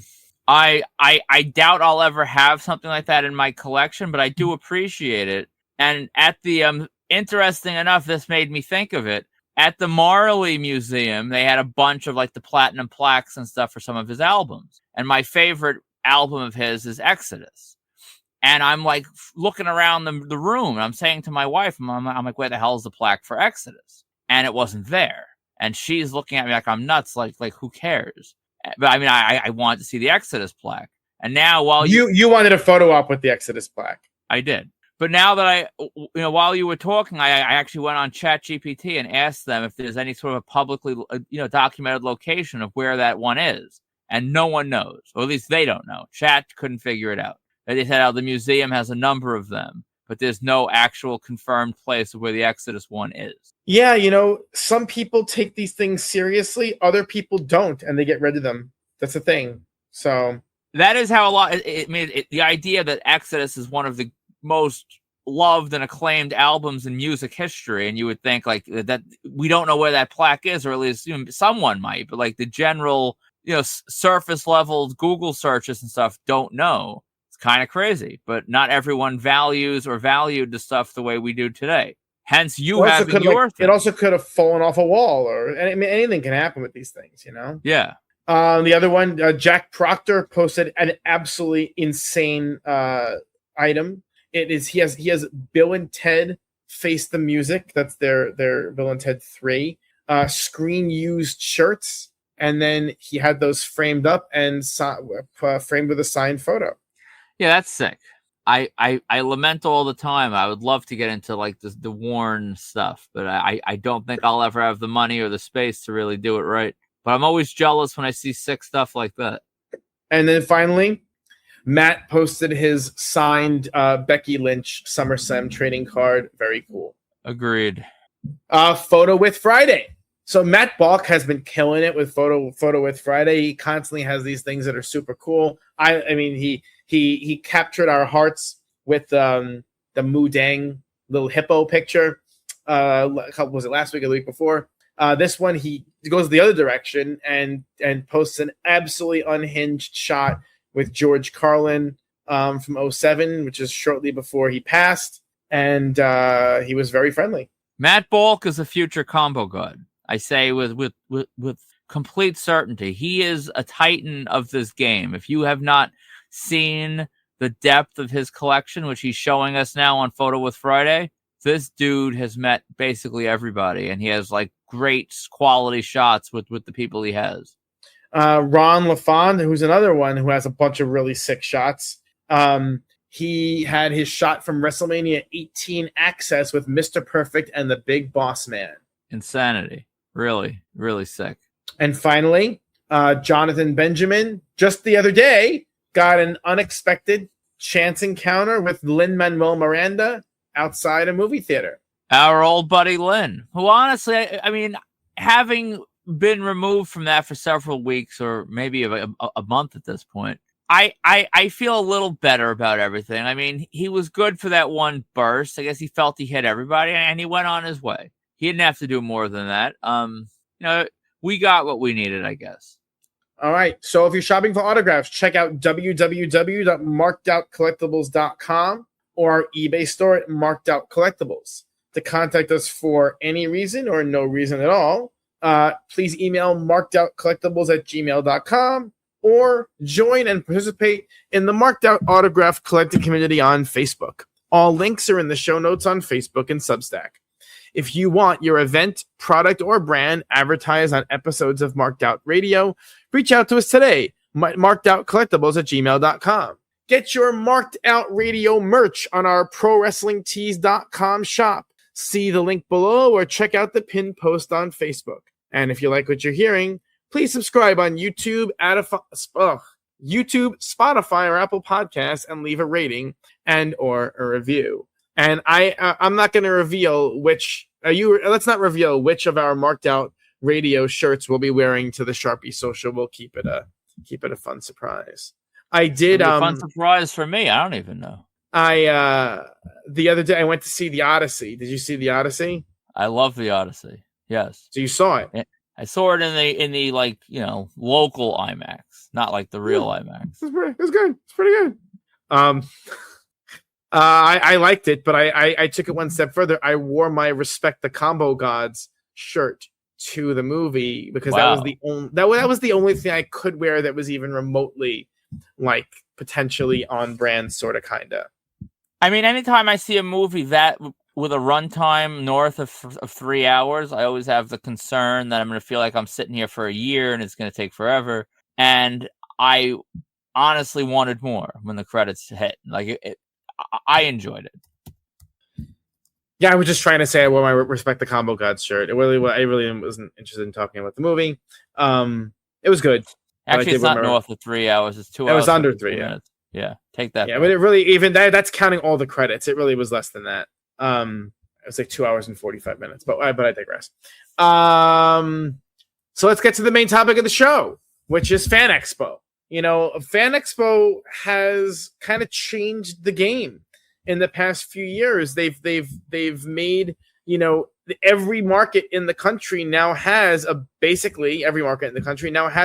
big dollar, big budget show, a high dollar, big budget show, I should say.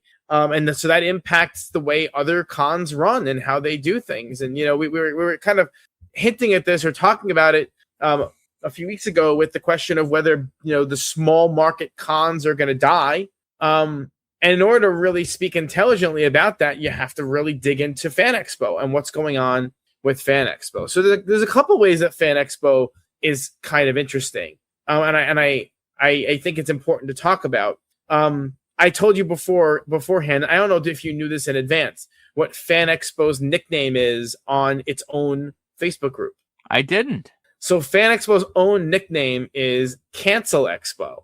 And that's because they have, while it is true that every con experiences cancellations, Fan Expo experiences a shocking amount of cancellations, especially of headline level talent. Is that a controversial statement? Not at all. What's interesting is this. So for those people who don't know, Fan Expo rose from the ashes of Wizard World conventions. Wizard had a reputation for really being dishonest, where about guests who had been booked, maybe or who had been approached but never formally booked, and they would just announce them, and then figuring they can cancel them at a later date. And so I can't speak to whether Fan Expo is engaging in that practice, but it does seem a little bit shady with what's been going on lately. Yeah, I think it's also important to point out that you had Boston kind of late in the game added Chris Evans, who was a big ticket guy, big price tag guy, and now all of a sudden they're shifting and dropping these different. Names like Henry Ian Cusick, who cancel everything, is not like, that's not shocking, but a lot of this is a little like, I'm reading through right now because I don't think I saw all of these Boston updates being out of town and having not been planning to go. Let's talk about these cons. So first of all, Boston Fan Expo canceled Orlando Bloom, who's a headliner. They canceled Mr. T, who was a headliner. Who else did Boston Fan Expo cancel? There was a whole bunch that was just canceled. A whole bunch. Frank Grillo canceled. Another, I would say, quasi-headliner. August 6th, yeah, and this is all in the last couple days. That Martha Plimpton canceled. Karen Another quasi headliner. Fukumara, I guess. Karen Fukuhara from The Boys. Another I would say tier 2 guest. Sure. Brent Spiner. No, actually, he is canceled on Friday. He's still there Saturday, Sunday. But there's so many moving parts. Like things happen. I get that, but it's like it's a little scary, especially as someone who has multiple trips now, sort of hinging on this show on Fan Expo delivering. I'm not surprised. I knew this when we booked the. This is their reputation, but it's a little scary. Yeah, it is. It is a little bit scary. Fan Expo. Chicago canceled Jim Cummings. I know the little rat texted me about that. He was very disappointed. They canceled Christopher Sabat, who's not a draw for me, but he's a big draw. He's a big name. Dallas canceled Henry Ian Cusick. Well, Henry Ian Cusick looks like he canceled the whole tour, right? He's off all of the shows. I'm looking now. He's still for sale on the Chicago page, but I would imagine if he hasn't canceled yet, he's going to. He's going to be off all of them. I'm trying to check Chicago right now. Honestly, Greg 2600's upset because that's one of the big ones he needed in Dallas. But for me, I already have him, and I don't really consider him like a lost core guy. He's on the fringe of core, but I don't really put him on that level. So for me, I'm kind of happy this would likely make the Pro Op a little cheaper that I haven't yet purchased. You're not going to buy that, are you? The lost one, I think I am. I think I think when all is said and done, you'll pass. I don't pass on group ops. I love those, the cast ops. I did Dexter. I do a lot. That's what I do. I enjoy those. You passed on Degrassi.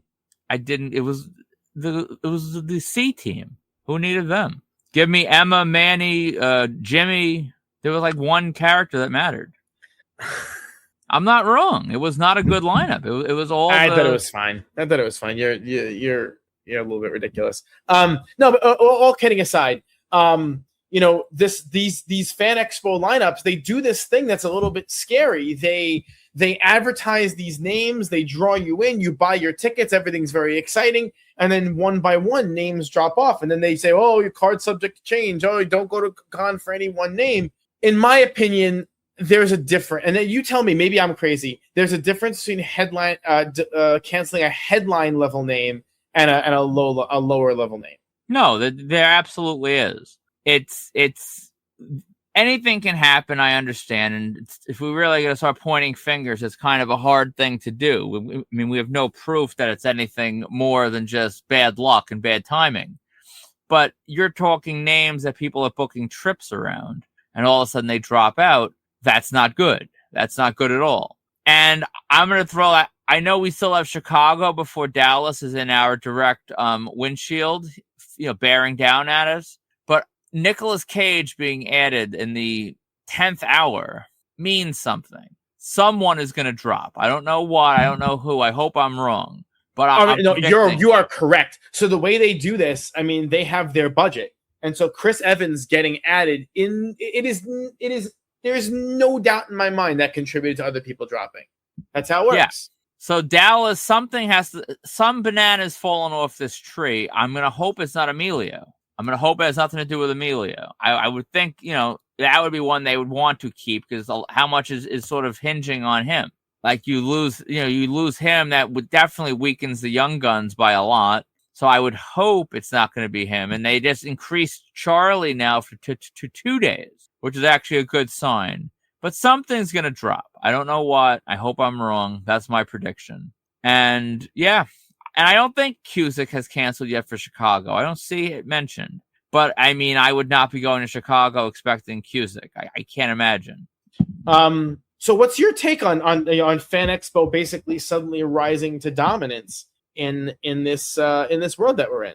I think it's a good thing if the shows go on smoothly. I think on paper they book. I think right now Dallas. I know I say this every year about something, but Dallas is absurd. I don't think you could find a better lineup in the history of conventions than Dallas right now. Things will change. People will drop. I'm sure it'll come down to earth a little bit. But right now, as constructed, it is ridiculous. So if you could have a show like this in multiple cities every year with this kind of a budget, this kind of a lineup, I don't see how it could be anything but a good thing for the hobby.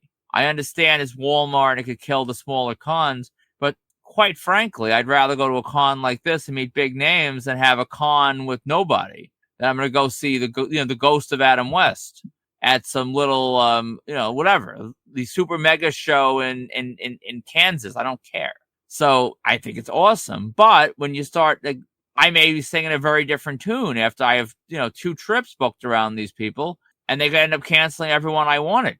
Well, how would you feel if we had formalized our Boston plans and then Boston looks the way it does now? Not happy. I mean, not happy at all. Like, that's why I'm kind of scared about like buying the Chicago Pro Ops, because in theory, if the entire lineup falls to hell in a handbasket, we could bail.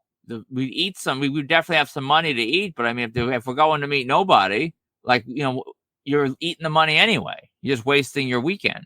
It's like that's why I've been sort of dragging my feet a little bit. But I mean, within a day or two, I have to like just buy everything. I don't think there's any reason to buy. The people we're buying are not going to sell out. I would wait until the day before, honestly, for most of them, for Chicago. I mean, actually, what the hell am I talking about? We already have I'm deranged. We have Kurt Russell autographs. Unless Kurt Russell bails, I mean, we're locked in, I guess. Depending on the day, you could still kind of get a refund from those people, but I wouldn't bank on that kind of money. I'm fine waiting several more days, but I mean, I think unless Kurt Russell bails, we really don't have too much flexibility here. Oh yeah, we're locked in. Come on. Yeah. So there's really no reason to wait, but I mean, I guess I might as well.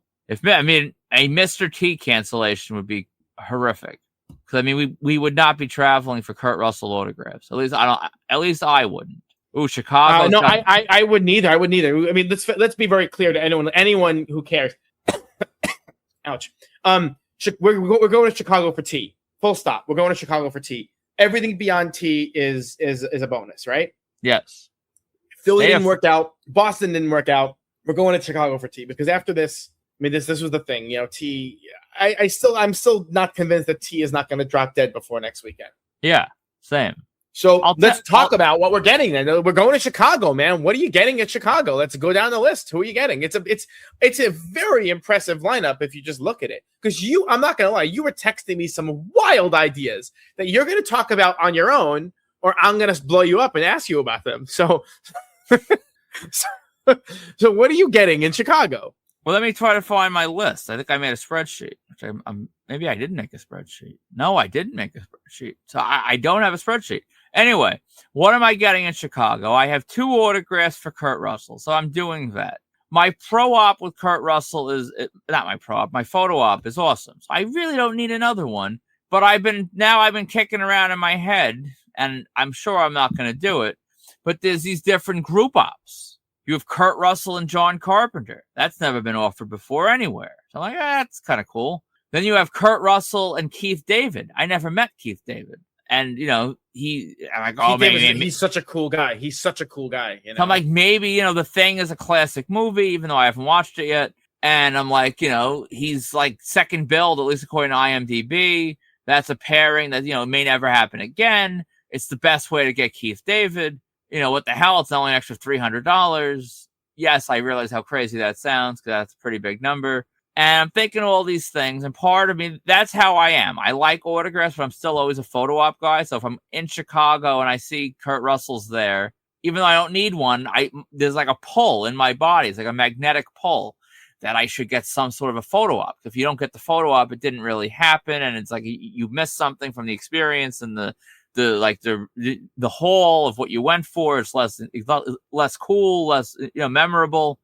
But it's I don't need to spend $400 for any of these things. I don't. So I think I'm going to resist. I'm going to try my damnedest to resist. So I'm in for the 2 autographs and nothing more on Kurt. Michael T. Op with T. I should, I guess, bring my WrestleMania 1 print, but I don't know if I want to. I should, I guess. I never bought like the Mattel Retro. I never bought a magazine. All by design. I dragged my feet intentionally because I didn't want to spend a fortune. So I'm like, let me not. So I have to get the op for sure. I'm going to debate about the poster. I probably should, since I have 2 days especially, but I don't know if I want to. I got to get Frank Welker, pro-op, I think. Probably a pro-op. He's going to have a big line. Erin Moriarty, I got to get because of the boys, even though I never watched the boys. I'm not going to do the group op in Dallas because, which, by the way, Dallas added Jack Quaid. Didn't get to talk about that. So the boys reunion in Dallas is absolutely unhinged. But Erin Moriarty, I just need who I need individually, I guess. So I'll probably get Moriarty here if she's here. Colin O'Donoghue from the Once Upon a Time, I will finally get. Something I'm not getting, but it's kind of wild to see. Demolition Axe is an individual listing on this page. If you want a solo up with Mr. Bill Eadie, it is $85 before JPEG for the Bill Eadie Pro Op. I mean, they're not going to sell any. No, not at all. Not at all. I am getting James and Oliver Phelps from Harry Potter, and I'm a little conflicted here. The group op is $170, whatever, but the autograph for both is $160. Do I really want to spend $330? Do I just get the photo op and call it a day? I might. I have a poster, but I mean, I'm never gonna have it complete. I don't have Emma. I don't have Rupert. It's like, what am I really doing? It's not complete. It's like, do I really need to spend the money to get them on it? I don't know. The op is a certainty, but beyond that, I might skip on the autograph. And this is probably Josh Holloway from Lost is here. I should probably bring my Lost print I want to start and get him here because I have a lot more time on my hands in Chicago than I do Dallas. So I should do that.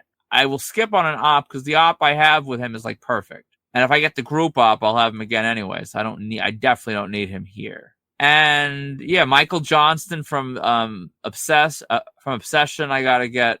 And then on a Halloween level, I don't think I have PJ Souls or Solus, however you pronounce it. You never got it. She was at every con ever. I know. I don't think I have her. I got one of those women in Maryland. There's like the two friends. I think I got the other one. I have to verify. I think I need her. And I believe I also need, what the hell's the other one's name? Tommy Lee Wallace. I think I need him too. I'm not sure. Is that it? I mean, basically, that's like $10,000. You realize, right? I don't think it's that much. The autograph. I mean, if you count the autographs are already done and bought and paid for. So I'm not thinking about those. I said like 6 pro ops. That's not that much. It's not the most unreasonable lineup. If you think that's a lot, just wait for my Dallas haul. What are you getting? All right. So let's see. Oh, also tempted by the Young Sheldon op. But honestly, I keep thinking Young Sheldon himself will join this at some point. And it's like, I should wait for that.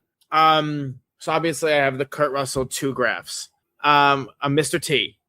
I am, believe it or not, kicking around getting the Lord of the Rings group op. Even though I have Aston and Wood, I don't have Monahan, Boyd, or Rhys Davies. So that would be 60% of the op would be fresh. And in that context of Lord of the Rings, what's better, right? So that is good. I'm tinkering.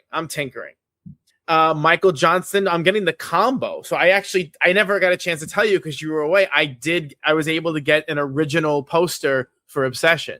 Wow. So I did pay for it. But I got it.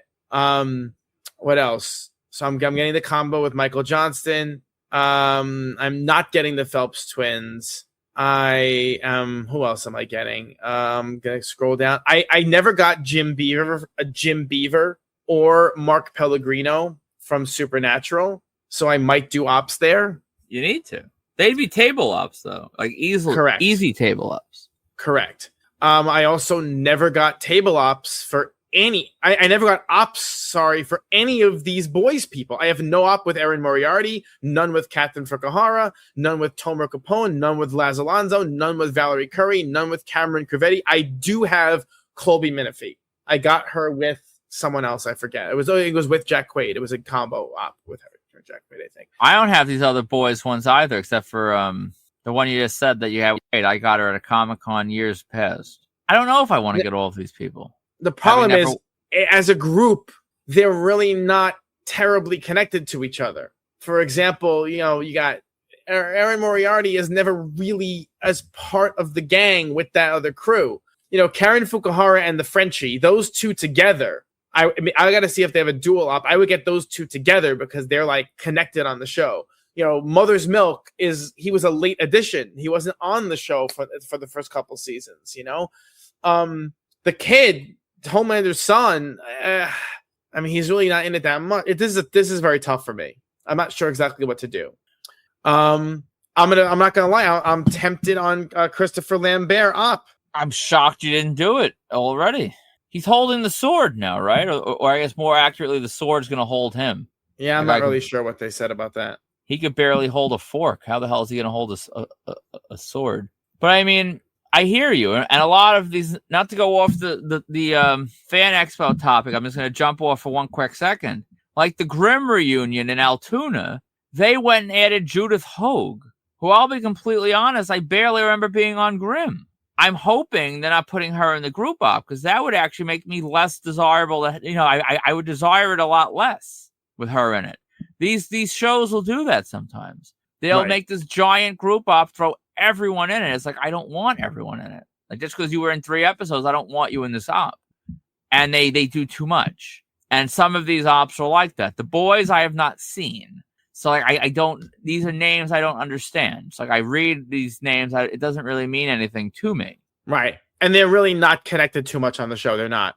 So looking at the ops that you were asking, they have Crevetti and Urban together. That is one, and then you have who's okay. Those two work. Those two work as a pair. So you have that, and then after that, it's just a giant group ops. That's it. So they don't have Fukuhara and Capone alone. No, you have 8-person, 6-person. Who is the 6? Alonzo, Capone, Crevetti, Curry, Menifee, Urban. That doesn't make any sense at all. If you're going to do anything, it's Friday. It has to do with days. It's just Friday. Yeah, because if you're going to do anything with this show, you really should do Dallas because Dallas is like actually like even I can recognize it's good having not watched the show because I mean, is Moriarty's there right in Dallas? Yeah. But I mean, they might cancel half the lineup before you go, and then you get nothing. So if you're in Chicago, you probably should get who you want. But that is the double-edged sword with Fan Expo. Anything can have cancellations, but this damn show is like literally famous for it. Yeah. So I never got Dean Norris, who I need. I'm definitely getting the Young Sheldon group op for sure. What else? I need Jamie Presley, who I never got. I need her for Can't Hardly Wait. And what's funny is I never got like Martha Plimpton, Kerry Green, Robert Davey, the Goonies. I never got them. I do have that Goonies item. I just don't know if I want to do it because it's a kind of a crappy item. Yeah. Kerry Green is someone I feel like I should probably get, and then I don't. I mean, I'm not going to go that deep down the rabbit hole because then I will be spending $10,000. Yeah, I got Pantoliano, but the other ones I don't have. Who else? See, I used to collect, as you're going to laugh, I used to collect Battlestar Galactica. So Alessandro Giuliani used to be a name that I would really want.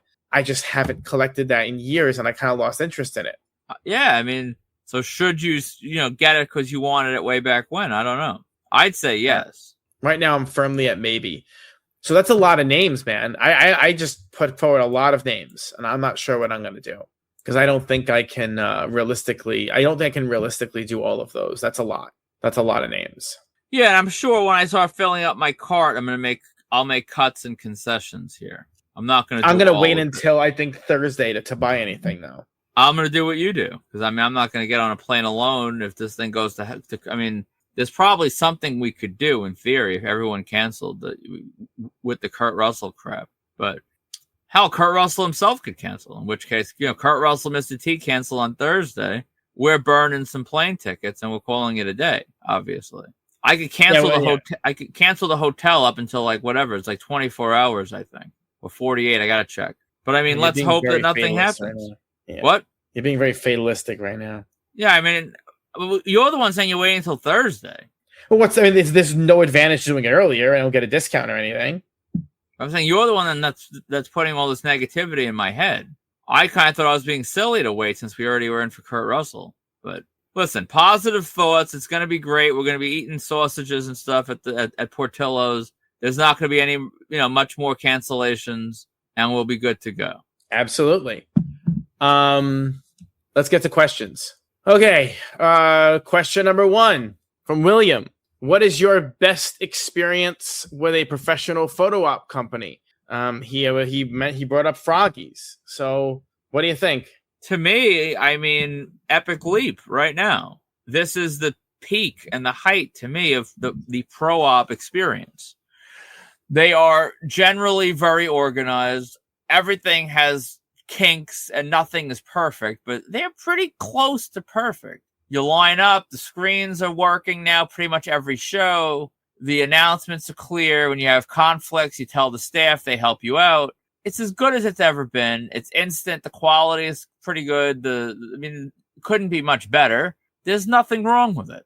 So we're living, to me, in the golden age of pro ops. What I would like to see, if I just ignore understanding business and just want what I want, it would be the JPEG becomes norm, the printout becomes the add-on, and you would save $15.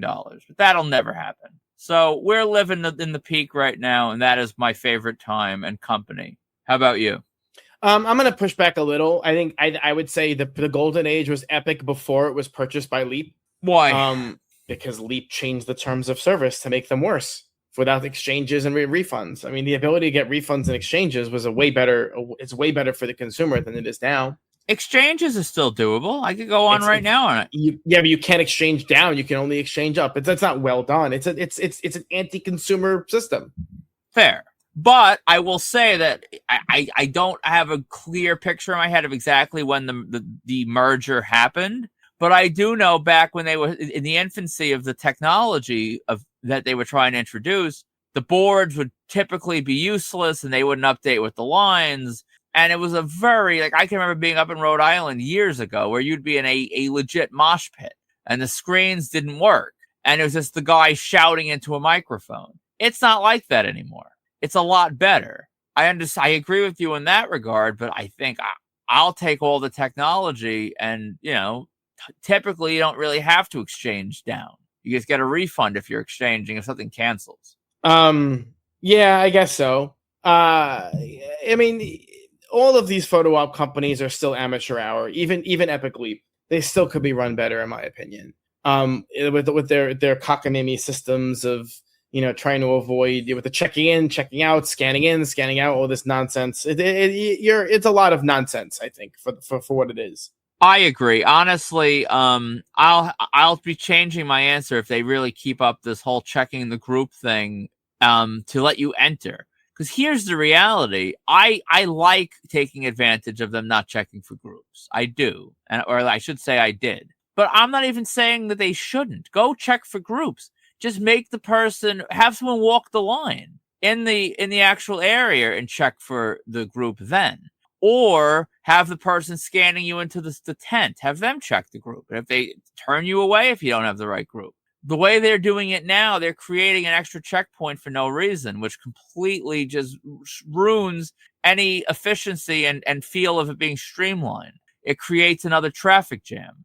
And there's a better way of doing that. There's 2 better ways I just detailed. And what the hell do I know? I've never run a photo op line, but I think both options make more sense. So I hope they just did that in a way with the Knicks and they just sort of ran with it, and that's not their strategy going forward. If that's how they operate, I may have a new answer if someone asks in the future. Yeah, I'm not going to lie. I was really turned off to Epic Leaf back during that Fanatics Fest where they threw their poor employee out to the wolves and let her get screamed at because of their inefficiency setting up. That turned me off to them. But at the end of the day, you do receive what you pay for in an efficient manner, and it's hard to argue with that.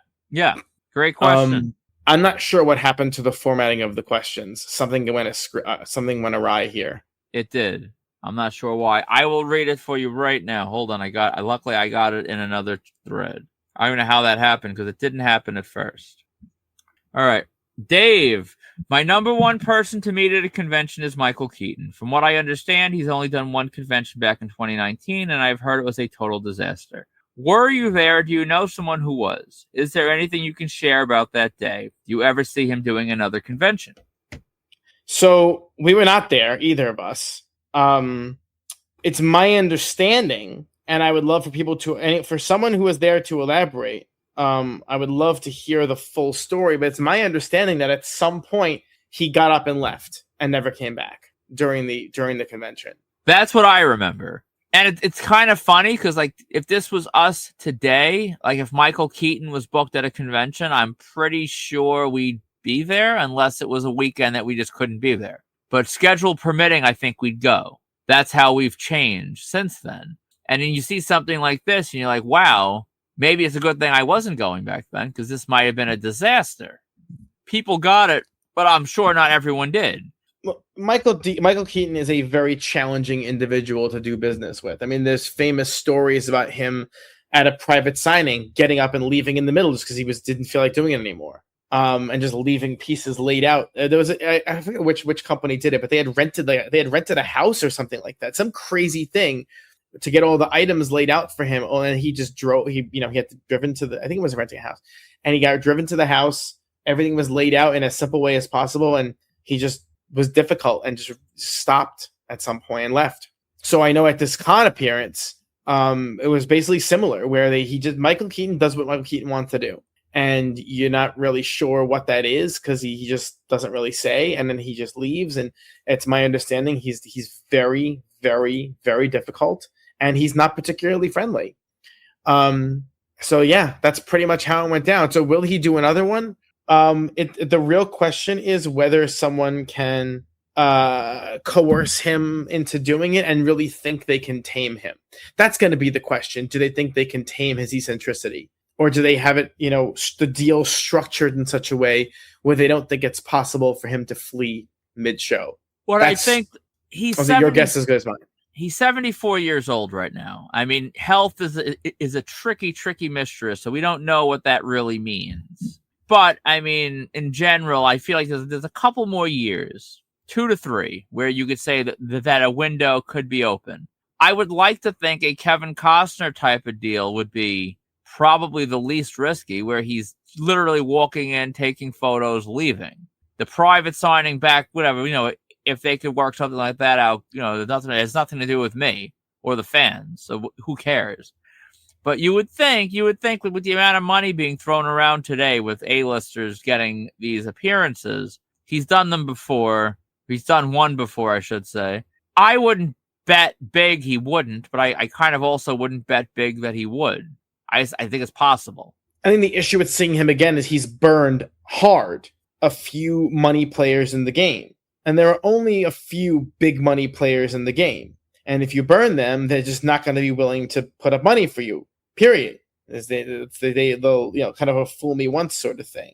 In theory, I mean, many people have been fooled multiple times and they keep coming back to the well. Big money players and small money players. The allure of the clout of getting it done and the money you can make if it works in your favor sometimes gets people to keep coming back to the well. So that's Michael Keaton. And then the final question, also the formatting got messed up. Yes. All right. From Mr. C-Rat. You each have large and vast collections. What piece does the other host value highly that you feel is very overrated? This is hard because I don't know what you value. I don't think you value any of your stuff highly. Wow. I don't think there's anything you have that you treat it like it's special. Do you all right, let me kind of work that. Is there any piece that you have that you believe you treat like it's special? The Hasbros are pretty special. They're stacked on a shelf in cases. That's not a piece. Is there a piece? He's asking about a piece. Well, pick one of the Hasbros. But what? How is leaving it on a stack on a shelf treating it like it's special? Fair. Right. I mean, right now I'm renovating crap. Like everything I had hanging in my actual apartment is off the walls. So what was something hanging? So give me a thing. Well, I still have the Coppola Godfather 2 thing hanging because, frankly, it's safer on the wall than anywhere else since it's framed professionally. So I have that up. I don't know. You might be right, actually. I may have to revisit this one when I'm displaying stuff. Yeah, I don't know what. It's hard for me because I don't really know what you value. I don't think that's actually not something we really talk about. Where you go, oh, I really like this piece more than others. Well, that's not true. Like, my Flubber poster, I've gone on about. My Sopranos book. There's lots of things I talk about that I value. The Flubber poster, fair, but I don't know. I feel like we joked about that. I'm not sure that's actually serious. No, it's serious. I've let my Goodwill, my Dead Poet Society Laserdisc. I've talked about in high esteem. I have my Rumble 93 poster signed by like 30 people. All right, so I'll pick that, I guess. I mean, those old Rumble posters are horrible, and I don't understand why you'd even want them. But here we are. That's my. I don't know. It's just hard for me to, because look, at the end of the day, you like what you like. It's your thing. It's not mine. You know. Are you saying that you're not able to yuck yums? I am able. But at the end of the day, it's what you like, and I mean, we don't like the same things mostly. So, like those group wrestling posters that you like, those big projects, I did them years ago. I started them, and I have a bunch of them that I was like, oh, this is not interesting to me at all, and so I stopped doing them. Well, let's be fair.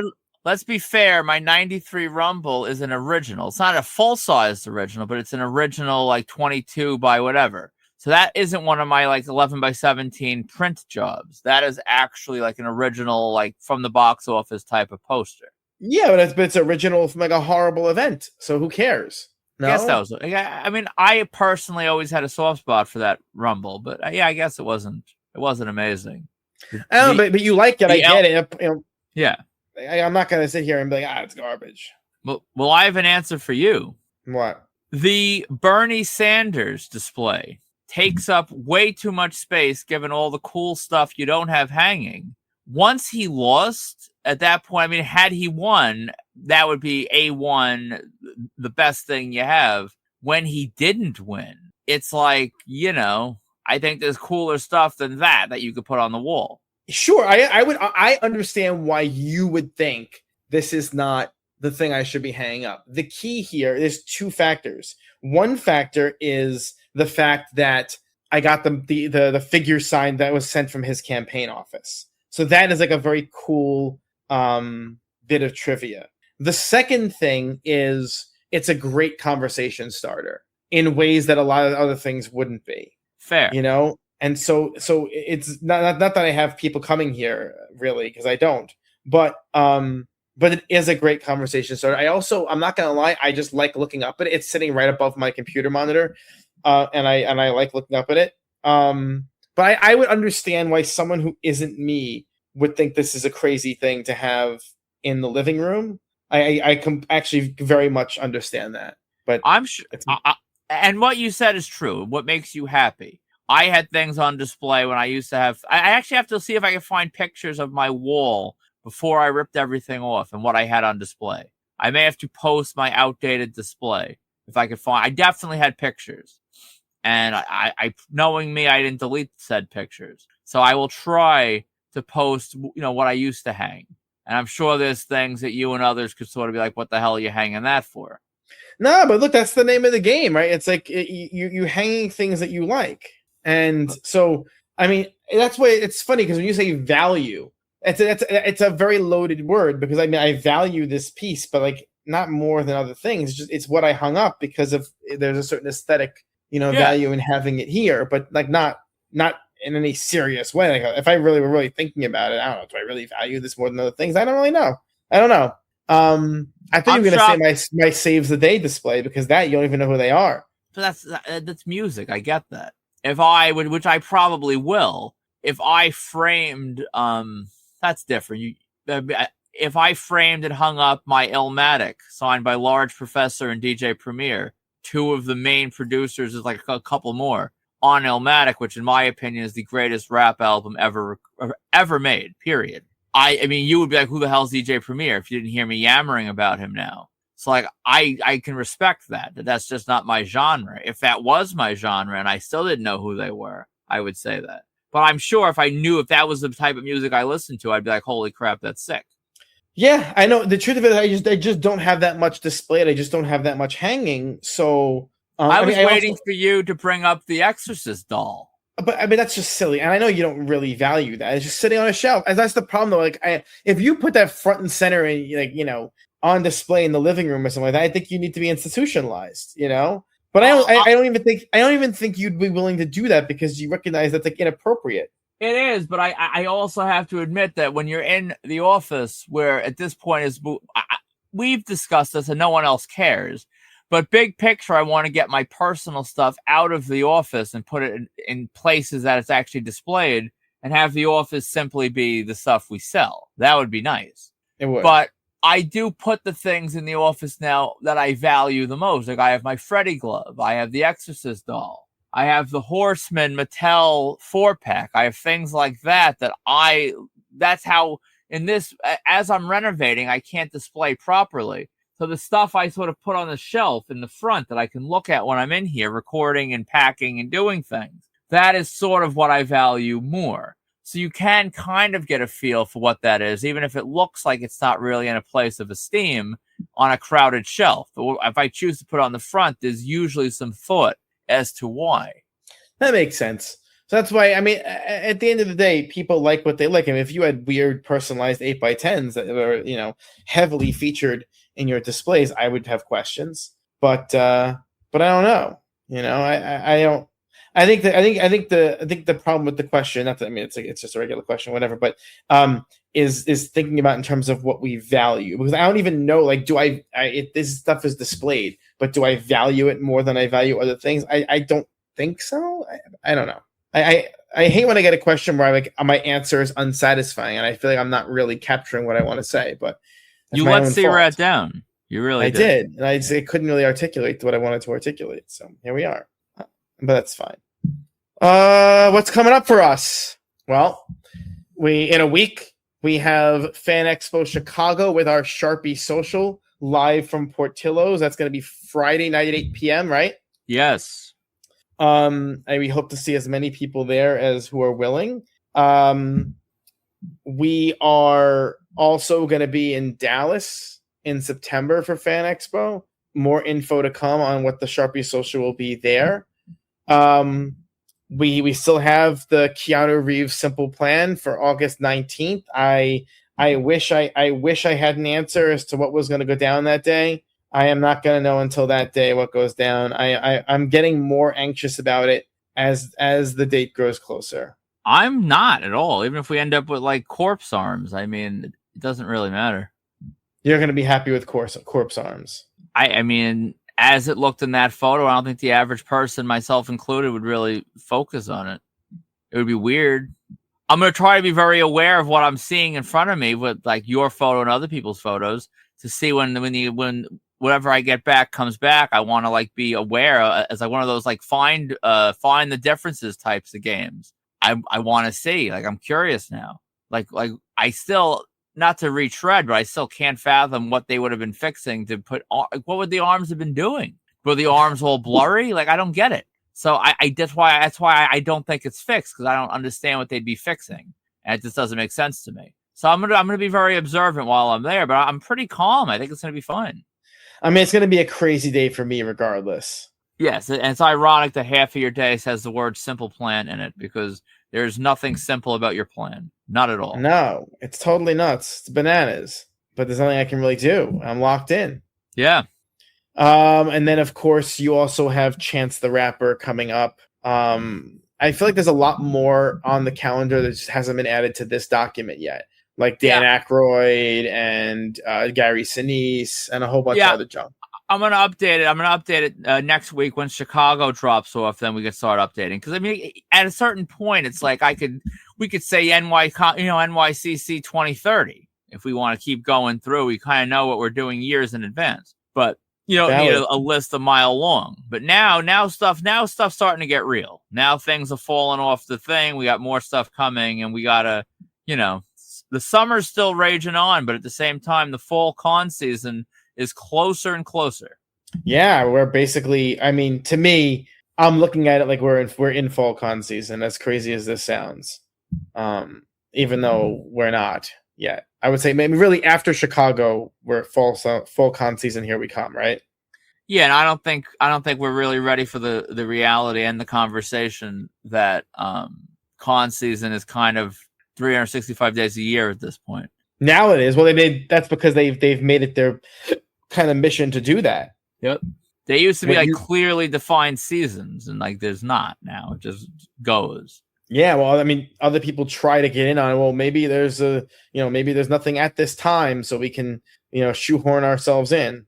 And I mean, there is a con season for the people that are not deranged. If you go to Chiller, you go to 2 shows a year. You go, when they happen. When you fly around the country and drive around the country like us, I mean, there's always a party somewhere, I guess. It's true. Well, it's always 5 o'clock somewhere, right? Yeah. That's the I guess that's the message du jour. I don't know. All right. So I think that wraps it up for us. Shoot, this is a long one. I haven't looked at the time in a while. Jeez. Yeah, I have to go in and fix that little sound thing from before, so hopefully it's not too much of a hassle, but we'll see. We good? We're good. All right. So for markedout.com, Marked Out Collectibles, and Marked Out Radio, I'm Sean. I'm Dana. We'll see you in Chicago, everybody.